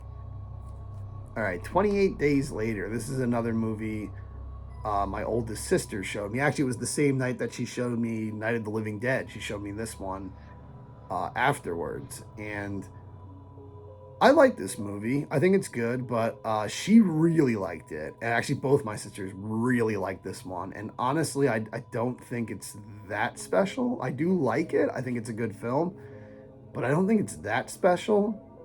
And after watching Night of the Living Dead, this was definitely the inferior film afterwards. But it's, or maybe I watched this one first and then Night of the Living Dead. I don't remember actually. But definitely my takeaway from the night was that Night of the Living Dead was the better movie. 28 Days Later, it does a little bit of the stuff that Day of the Dead did, a little bit of the stuff Dawn of the Dead did. It doesn't really do anything new. Almost everything in the film is essentially a recreation of a concept or scene from Dawn and Day of the Dead. Even the part where they're like shopping at the supermarket and they like leave the money and smile and laugh. It's like that already happened in Dawn of the Dead and everything in the mall. The military taking over and becoming the real villains, that's from Day of the Dead and all. But it isn't bad. I still like it. It's very well made. It's very polished. I think it's good. It's well acted. I would put it near the bottom of good, though. I'd put it above The Sixth Sense. I think it's better than The Sixth Sense. So. All right, now we're doing Shaun of the Dead. We are on kind of a zombie thing right now. Shaun of the Dead. I first saw this. I remember seeing commercials for it when I was in high school, and I thought it looked really funny. And I never saw it. My brother saw it, and he said it was really funny. And then when he came back home, he showed it to me. And the first time I saw it, I didn't like it that much. I was actually a little bothered by the violence and stuff because I had not seen like Dawn of the Dead yet or Day of the Dead or any of that stuff. So, you know, people getting their guts ripped out and stuff was kind of shocking to me. And to me, I was like, oh, I left a bad taste in my mouth. But then, you know, like I thought lots of the movie was funny up until that point.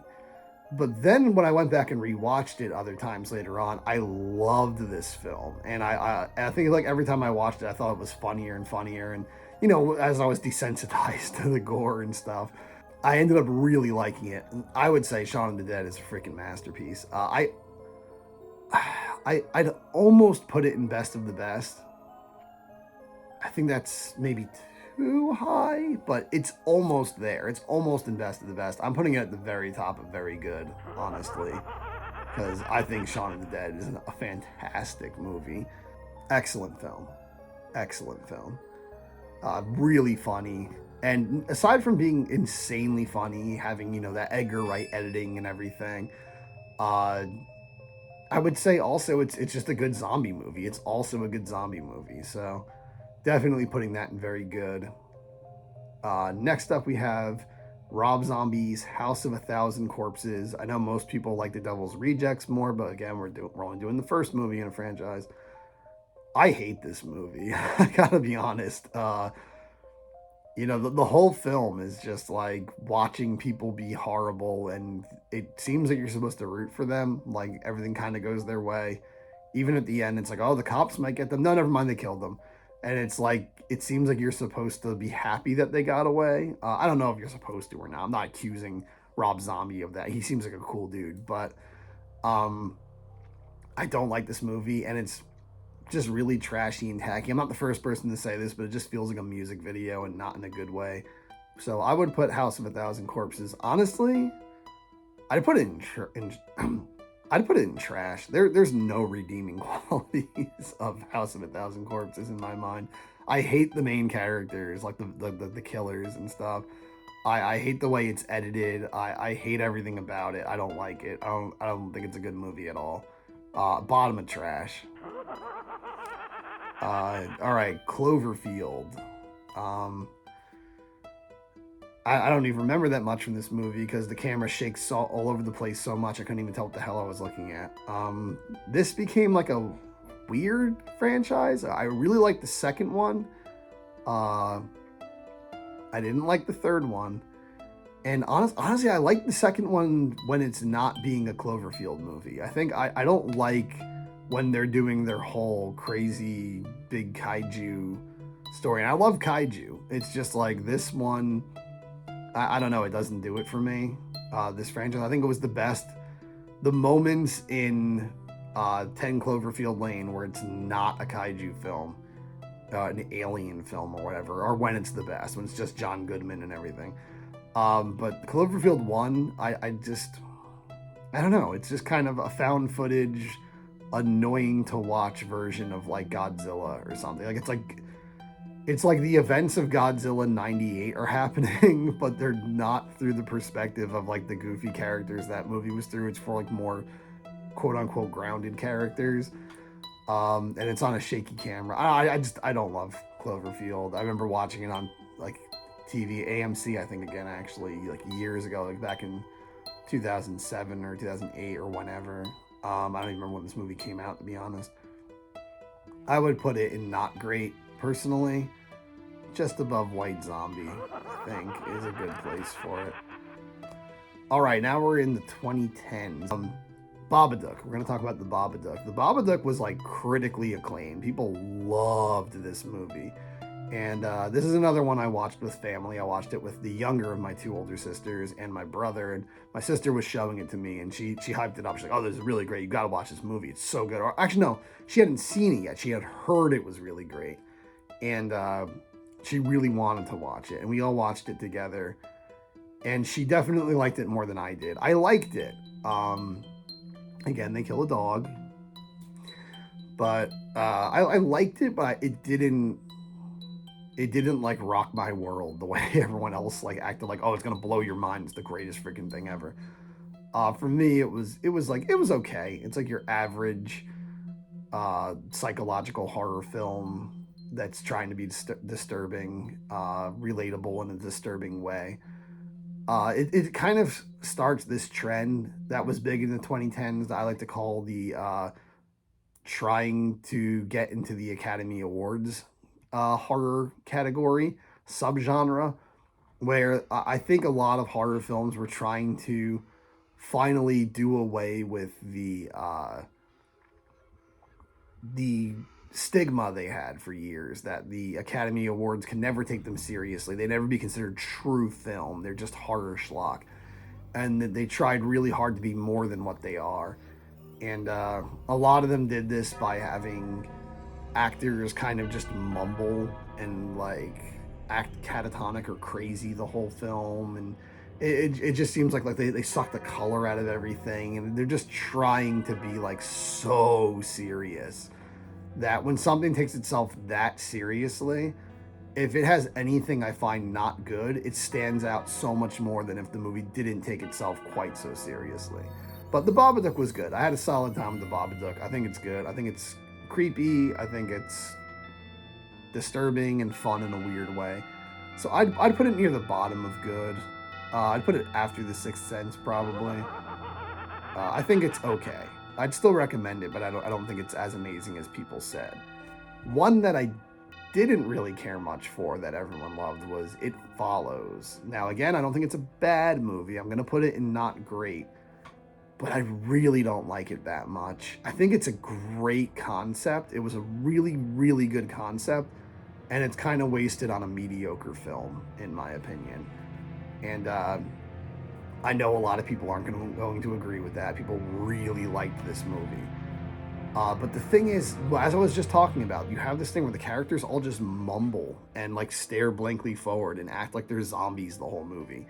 That it just makes me not care about them. I don't even see them as humans anymore. I don't see them as people. They're just like, they might as well just be stick figures walking around. Like they're nothing. They're just blank slates, and they're uninteresting, and I don't care about them or their relations to one another and stuff. Like I don't care about anything that happens to these characters because they don't feel like characters. And I've heard this is actually like a subgenre now. There's like mumblecore, and then the horror version is mumble gore.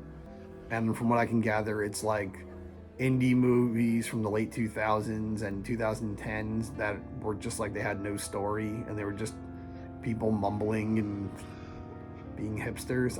I don't know. It Follows for me was like really good concept, a couple scary moments, like when she's in the classroom and she sees the old lady outside, and when the big guy like walks into the room. And I know it's always the same thing, it's it, but I don't know. I just feel like it was executed all wrong. And there was certain moments I didn't get that like kind of just made the characters seem like horrible people. There's the whole part with the boat that is questionable. I don't know. I don't love this movie. People really like it. People still really like this movie. I don't think it's that great. I'm gonna put it in not great. I'd put it in between Jeepers Creepers and the Blair Witch Project. It's better than Jeepers Creepers, but honestly, I'd probably rather watch Jeepers Creepers than It Follows again. Next up is another one that people love. It wasn't big when it came out, and it's gotten bigger over time. That is Cabin in the Woods. I think almost every horror fan I've talked to in the past 10 years has told me that Cabin in the Woods is a masterpiece and it's amazing. You have to see it. And I always tell them I've seen it. The problem is I knew the twist going into the movie. It probably would have been better had I not known the twist going in. And that's something I can say for a movie like Killer Clowns from Outer Space. I saw it when I was much older, and I already knew all the best gags and crazy parts of the movie, and all I'd seen reviews on it. I've talked to people about it. So when I saw them in the movie, it didn't like make me laugh or like blow my mind. I already knew everything that was going to happen. So I can't really say that the movie's at fault for that, because that's just a problem with me. But for Cabin in the Woods, I've already said it so many times now, but like the meta stuff, I don't really like meta stuff, self-aware stuff like they do. I never thought that kind of humor was like that great. I don't know why people love it so much now just because Deadpool did it. But I can get the appeal. It's just a lot like Scream. It's that like, oh, we're going to break down all the tropes and we're going to blow your mind and expose the genre for being what it is. And I don't know. I never really like it when movies try to do that. I think this one's pretty good though. It's fun, but I like it more than Scream.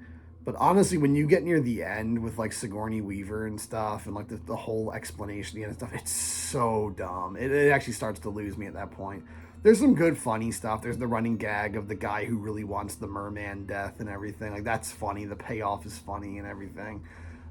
It's definitely got good stuff in it. I definitely enjoy watching it, but near the end of the movie, I start to not like it, and I don't know. I get a little tired of all that meta crap, to be honest. I don't think that stuff is as ingenious as directors all seem to think it is, or writers.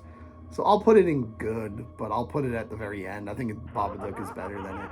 All right, now we're going on to The Conjuring. Wildly popular, but also kind of bashed by horror fans, that called like mainstream crap or whatever.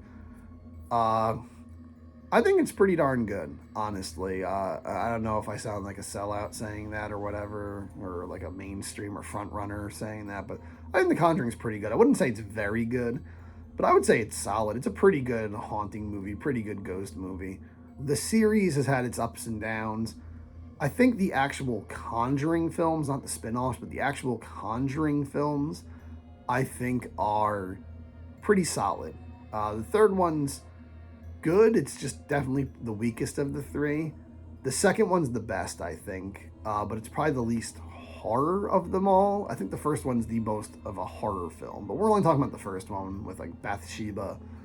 Um, I think it's good, honestly. The first time I watched it's good. Again, a dog dies. I don't know why they always have to make that happen in every freaking horror movie, but I think it's pretty good. I think it's a good one. I wouldn't put it in very good. I'd put it in between Trick or Treat and Phantasm, actually. I think that's a good spot for it. I would say it's pretty solid, despite what some horror fans might say. I think most horror fans like it, but there are definitely those ones who are like, that's mainstream crap. Next up is The Purge, another one that became a huge franchise. Another one I'm not a huge fan of. I feel like it's a pretty good idea. It's a pretty good premise, even though it's still kind of silly, and I don't think any society believably would ever do that. Maybe that's me being naive, but I don't think they would go that far. But it's a pretty good, messed up, dark sci-fi kind of premise or whatever. Not necessarily sci-fi, I guess, but dark kind of premise. Like social commentary premise. But I don't think it's done that well, to be honest. I think it's done pretty poorly. Especially we're just talking about the first one. It's the only one I've ever seen.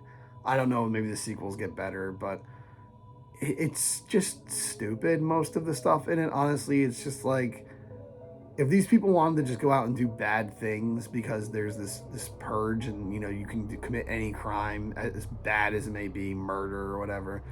um I don't think they would be doing the things they're doing. Like, there's like staging spooky Hollywood scenes on people's door cameras and stuff. Like, oh, we're gonna skip around in a circle together, like we're doing Ring Around the Rosie, and we're gonna be wearing goofy masks, and we're gonna tilt our heads like we're trying to rip off Michael Myers and stuff. And most of the movie to me was just too cheesy. And maybe that's like what I was saying. People say about Devil's Advocate, they say it's too hammy.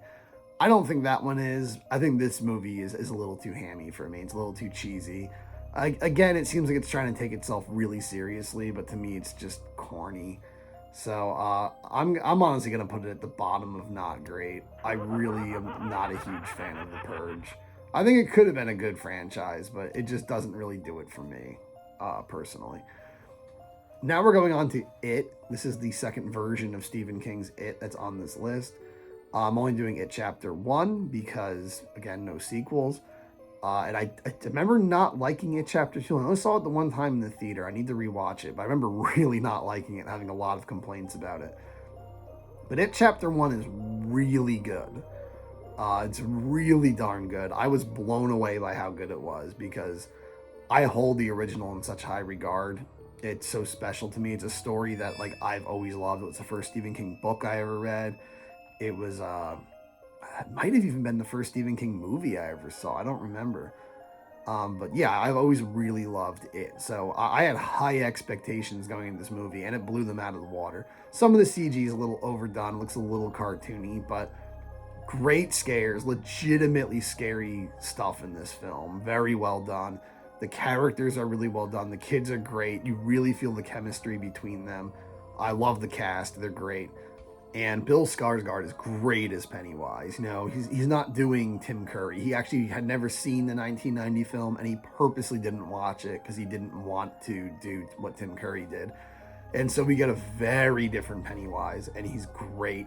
I love both Pennywises, honestly. I absolutely love this movie. I would put it in very good. Where in very good would I put this? I would say in between The Evil Dead and Freaks. Seems like a good place for it. Now, speaking of places, we have A Quiet Place. This was really popular. People really loved this movie. I didn't quite love it as much as other people did. A friend of mine loved it. My friend Kenny loved this movie. He said it was like one of the best horror movies ever saw. And I can understand, like, he's more into like survival horror stuff. It's pretty good as one of those.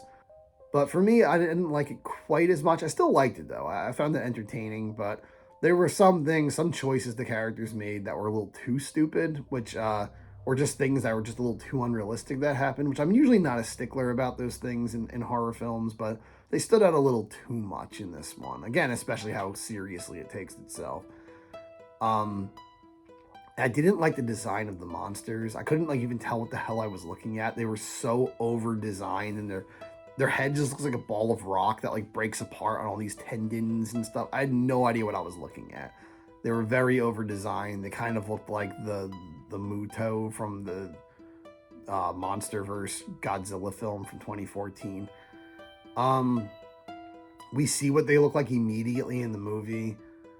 I thought it was good. It's good, but I don't think it's like amazing. I would put it after Cabin in the Woods. I think is a good spot for it. Next we have Insidious. Now Insidious, once I skimmed through it with, again, my friend Kenny years ago, and we were both like, oh, that's actually really creepy. There was like cool ideas like going into the spirit world and all. And there was some creepy stuff in there. But then we watched like the rest of it, and the rest of it is not creepy. And a lot of the acting is really hokey and over the top. But again, it takes itself really seriously. So I'm okay with hokey, over the top acting as long as it doesn't take itself too seriously. And then there's just stupid stuff I don't find scary at all. There's all those like silly people smiling in the spirit realm with those dumb looks on their faces. And there's the ridiculous Darth Maul guy. Like, he's an absolute clown, but he's supposed to be scary. There's nothing scary about him. Especially he's like walking on the wall real fast. Like, it's clearly CG and it just looks dumb as hell. I think it's like wasted potential. Insidious. It could have been a great series of films. I've seen a bunch of them now, and it's like they could have been great, but they just kind of missed the mark. And all the films are kind of the same thing. The third one's basically the same thing and everything. I'd put it in not great, honestly. I'd put it at the top because I still think it has good ideas in it. There's some chilling ideas in it, but in general, I don't think it's a very good movie. Now I'm going to do Hell House LLC. This has actually become a series. I saw one of the sequels. I think it was actually the third film in the series, which I didn't think was, it's not like terrible, but I didn't think it was anywhere near as good as the first one. But I remember watching the first one years ago. My, again, the younger of my two older sisters showed it to me. She really liked this one. And it's good. It's creepy. It's definitely chilling. There's definitely some eerie moments with, mannequin clown things, like inanimate objects moving like people in ways that it shouldn't. That is creepy. I know she has a particular fear of that. She's afraid of like mannequin doll things moving. Which is an understandable fear. It's creepy when you see something that looks human, but it's not human, but then it starts to behave human. I think it's good. I thought it was a fun movie. It's definitely a lot of fun. It's a good Halloween film. If you want to just watch something fun with friends for Halloween, I would put that in good after The Craft. I'd put it after The Craft. I think The Craft is probably a better film, but yeah. The next movie I almost didn't put on the list because I don't like it very much, and other people really, really love this movie. And I just almost avoided putting it on because I didn't want to piss anybody off with my more negative outlook on it. But Hereditary, I don't love Hereditary. I saw it in theaters, and I remember not thinking it was that great. Again, it does that mumble thing of like everyone just acts like they're a depressed, catatonic, crazy person right from the start. They're just staring blankly forward and whispering, and everyone seems like a nutcase before they're even supposed to become nutcases. And I don't know. For me, I just couldn't get into it. I couldn't connect with the characters. I didn't. They didn't seem like humans to me. They don't seem like actual human beings. The son does the best job, and I think the most relatable part. Not that I've ever done anything like this, but the part where you feel what he's feeling the most is when he's just staring at the camera, terrified, laying in bed after he just accidentally decapitated his sister, his little sister, and you hear the mother screaming and crying and freaking out when she sees the body. Um, and he's just looking forward like my life is done. And obviously this is a major downplay, but it's that feeling you got, that impending doom when you got in trouble for something in school, and like, oh my god, when my parents are going to see it, and you hear their car driving up, like, oh my god, it's a matter of seconds. But in here, it's the worst thing possible. It's like, his sister died.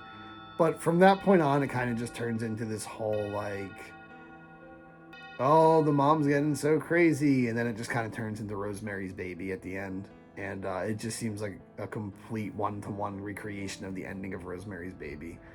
And everyone says this movie's so scary, and I didn't find it that scary. Nothing in it scared me, honestly. They do the naked old people standing around like they did in Rosemary's Baby, but this, I think it's the same director or the same team or whatever, did the naked people again in Midsummer, and everyone loved Midsummer. I still think Hereditary's a fine movie. I just don't like it very much, but I thought Midsummer was flat out bad, and I really didn't like it. It kind of does the same thing. It just becomes The Wicker Man. And I'm not. I know some people say it's like I knew everything that was going to happen. And that makes it a bad movie, but like, no, it goes to another level. When I watched Midsummer, the last like 20 minutes of that film, when I was watching it, I announced like this is going to happen, and then it's going to do this, and it's going to have a shot like this, and the camera's going to move this slowly, and it's going to play this kind of song, and it's going to cut the black, it's going to show someone crying and cut the black harshly. And it's like I got everything right, even down to like the type of song it was going to play after it cut the black and everything. Like, I knew every single shot and every single trick they were going to do in the end of that movie, and I got it all right. Like 100% right. It actually scared me how well I got it right. It was just one of those movies. Some people say it's meant to be really scary. Some people say it's meant to be ironic and funny. I didn't find it to be either. I just found it to be a waste of my time, and I didn't like it. That's just me. I know a lot of people really liked Midsummer, but for me, I thought it was just a complete waste of time. I didn't like that movie at all. And both these movies strike me again as the category I've been calling like trying to get an Academy Award films. They seem like they're trying to elevate horror to be this super intellectual genre. And I think there's really good emotional moments in both of these films, like Hereditary, the one I just described, and in the very beginning of Midsummer, the female lead does a very good introduction, emotional moment. But I don't like Midsummer at all. I hated that movie. But Hereditary, I thought was okay. Just I really didn't like it that much at all. I thought it was like mediocre. So I would put it in not great. I would say it already has a legacy. It had an impact on people, not me. So I would put it a little higher in not great. Oh, they also kill a dog in Hereditary, which, I always hate, and a bird. So I'm going to put it after the Blair Witch Project. I think it belongs there. I think it's a good spot for it. Not my favorite. I know a lot of people like it, but not my favorite. Next up, we have Annabelle. Now, I know this is a spin off of The Conjuring, but it's its own series with 3 installments. So I figured it can stand on its own. That would be like saying you can't have Frankenstein if you have Dracula because they're in the same universal monster universe. Uh, Annabelle kind of sucks. I'm going to be honest. I think I've seen all 3 of them. I've definitely seen the first 2. I actually watched the first one twice because the first time I watched it, it left so little of an impression. I didn't remember anything about it other than like the first 10 minutes. It doesn't follow the actual story of the real doll Annabelle. Because that's what the Conjuring movies are. They're all like the Enfield Poltergeist and all that, and the Devil Made Me Do It. All these real stories, these real cases, accounts that the Warrens, the family of the Warrens, dealt with. And Annabelle was like so hyped up from the first Conjuring movie that they made a whole trilogy out of it. And I don't think they ever actually did the true story of the people who got the doll originally and thought it was a little girl and then found out supposedly it was a demon or whatever. Which the real one's a Raggedy Ann doll, but for licensing reasons, I guess they made up their own doll. But yeah, I don't want to hate it, but I kind of hate it. It's not very good. I'd put it above The Purge. I wouldn't say I completely hate it. I would say, again, not great doesn't mean it's bad, but if it's low, not great, that's kind of my way of saying it's not that good.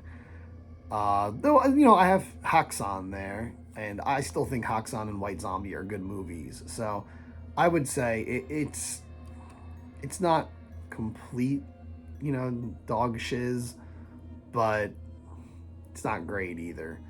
So I'm gonna put it pretty low. Yeah, I would not recommend Annabelle or any of its sequels, to be honest. Next up is The Witch. I actually liked this one. It's not so heavy narratively. It's not great narratively, but it has good performances. Anya Taylor-Joy is good in it. But what I really like about it is the setting. It's got a very spooky setting. That's what I liked about The Nun also. I actually thought The Nun was a bad movie, but I loved the setting because you get those like old foggy gothic abbeys and graveyards and everything, and those classic chilling horror atmosphere shots that you just don't get in modern movies a lot. Like ever since the 80s and onward, like horror movies are always just in like the suburbs or the city and just regular places, office buildings and stuff. I miss having those gothic sceneries. So I liked The Witch. It had like that old spooky foggy farm kind of setting for it, and I really liked that. And I think they did a really good job creating the period that it was supposed to take place in. And it's more or less just a collection of things described in supposed true accounts of witchcraft over the years. And I think in that sense, when you look at it that way and not as like a great story, I think it does a great job. I think it's a good job as a movie. It's spooky. It gets you in the mood. It's good. I'd say I like The Witch. So I will put The Witch in good.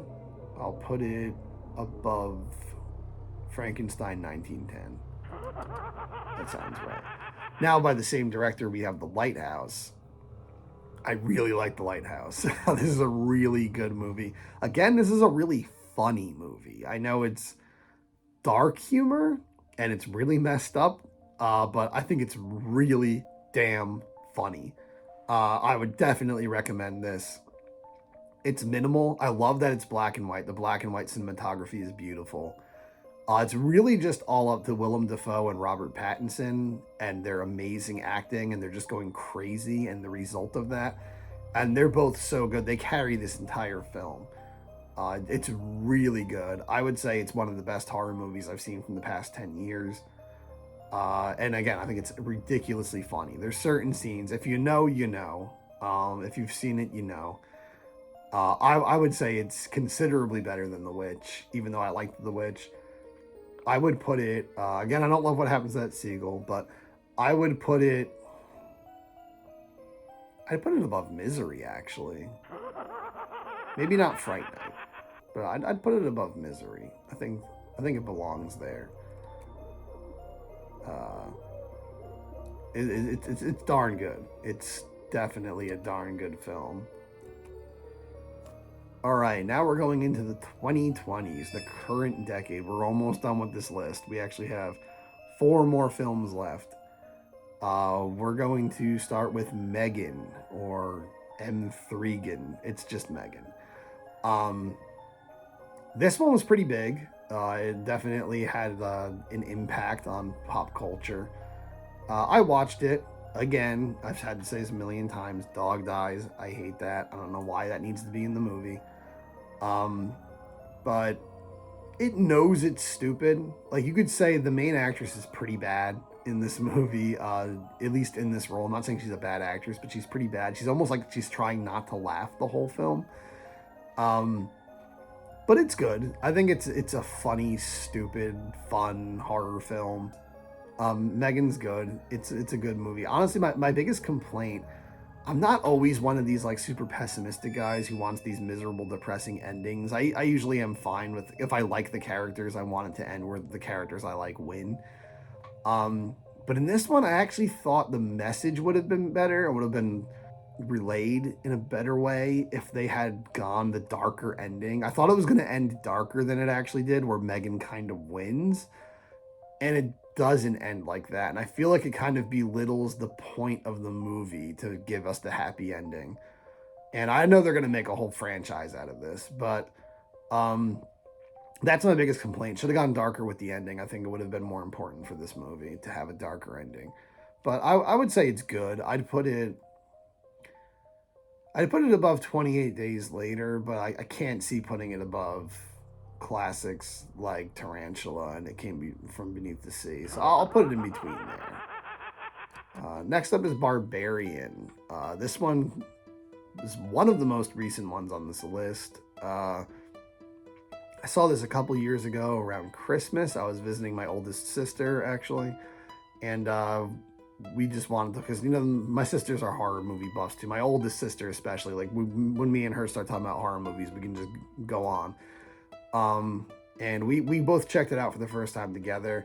She really enjoyed it. I think that rubbed off on me at first, and I was like, yeah, you know, I thought, yeah, it was really good. But the more I thought about it later on, the more I was like, I don't think I liked it quite as much as she did. It definitely falls apart more and more as it goes on. I thought it was much more interesting and creepy early on. And there's a lot of humor in this movie too, but some of it's kind of on the nose. I don't know. I thought it was okay. I think by the time the villain, I guess you could say, is exposed and becomes a prominent character in the film, it started to lose me. It got a little too ridiculous, and it was just going for a lot of like shocking, gross out imagery and stuff. I don't know. I would probably put it in not great, to be honest. I didn't think it was bad, but I would put it in not great. I'd put it under. I'd put it under Blair Witch Project. I think Blair Witch Project's a better movie. I'd put it above Hereditary, though. I think I liked it more than Hereditary. Now we have a stupid one for you. Now we have Winnie the Pooh, Blood and Honey. This came out, I think, like a year ago. There's already a sequel for it, but came out like a year and a half, maybe 2 years ago. I don't even think a full 2 years. This is going to be the start of the Poohniverse, which is like a whole universe of public domain stories that Disney has done, but like horror slasher villain versions of them. They're gonna do Pinocchio and Bambi and Peter Pan and all this stuff. Kind of a one-note joke. Like, I think like the Pooh ones kind of, I think, stood out because it was this new idea and it was funny and stupid. But I think once, you know, they get like 2 or 3 movies into it, people are going to be like, all right, we get it. You're just taking childhood characters and making them murderers. I think like 50 studios have already done Steamboat Willie horror movies at this point. But Winnie the Pooh, Blood and Honey was the first one. It's a really bad, stupid movie. It's pretty disgusting. It actually goes pretty brutal with it. But I'm not gonna lie, it's pretty funny. My friend Kenny showed it to me, and we were like, wow, this is horrible, this is disgusting. There's some really messed up parts. Like, there's some really messed up things poo does to people, even emotionally. But it sounds ridiculous me saying poo, but yeah, it's actually kind of funny, and we've created so many inside jokes about it that I don't know. I don't mind it. I wouldn't put it in anything higher than not great, but I wouldn't say don't watch it. I still think it's actually kind of fun. So I would put it actually at the top of not great. I know some people might be thinking, like, are you really saying Winnie the Pooh, Blood and Honey is better than the Blair Witch Project and Hereditary and Scream? But sorry, I'd rather watch that than those movies. And then the last one we have is Late Night with the Devil. This one just came out not even a full year ago.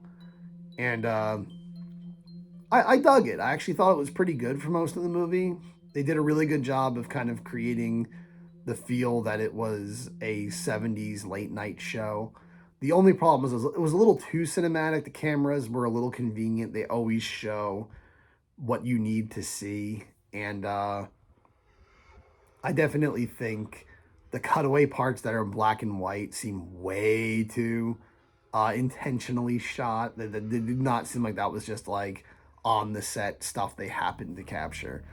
And the biggest problem, I think, is that at the end of the movie, it hits the brakes and it just breaks the whole illusion that it's a 70s late night show.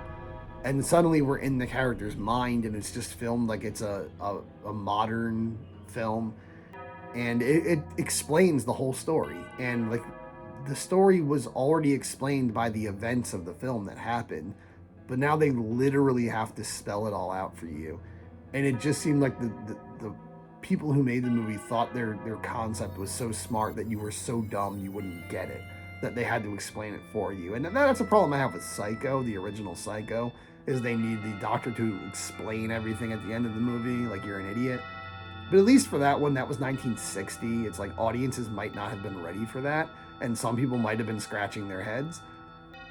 But Late Night with the Devil doesn't do anything that mind-blowing, so I felt like hitting the brakes for 10 minutes just to explain the whole plot to us kind of ruined some of the credibility of the film. But I do think it's good. I did like the movie. I would put it at the end of good. At the very bottom of good. Still a good movie. But that's where I'd put it. And that's my tier list. But I hope you enjoyed this. This turned out super long. Maybe I should have cut it into 2 videos, but whatever. Happy Halloween. Hopefully, if you haven't seen a lot of these films, you got some good recommendations out of this, and hopefully you'll actually enjoy these films if you watch them. They're by no means me ranking them by actual quality. This is just my personal preferences.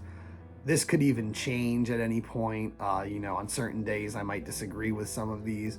But I think in general, this is a pretty solid representation of how I feel about these films. And, over time, I'd like to build on it. I'd like to add some more films to it. Maybe some of the sequels, maybe some of the lesser known ones, the more niche films, pick a decade like the 80s and maybe do some, cult films, do a whole video of cult films. I'll see. I don't think this is going to become a regular thing I do, but maybe like next Halloween or something, I'll jump back in and add stuff to this. But for now, this was a pretty big undertaking. This is like over 100 movies. So I had fun ranking it. I hope you had fun watching it. And again, I hope maybe you got some good recommendations out of this. And if you disagree with the things I wrote, hopefully it doesn't make you too mad. Go easy on me in the comments. Happy Halloween. Take care.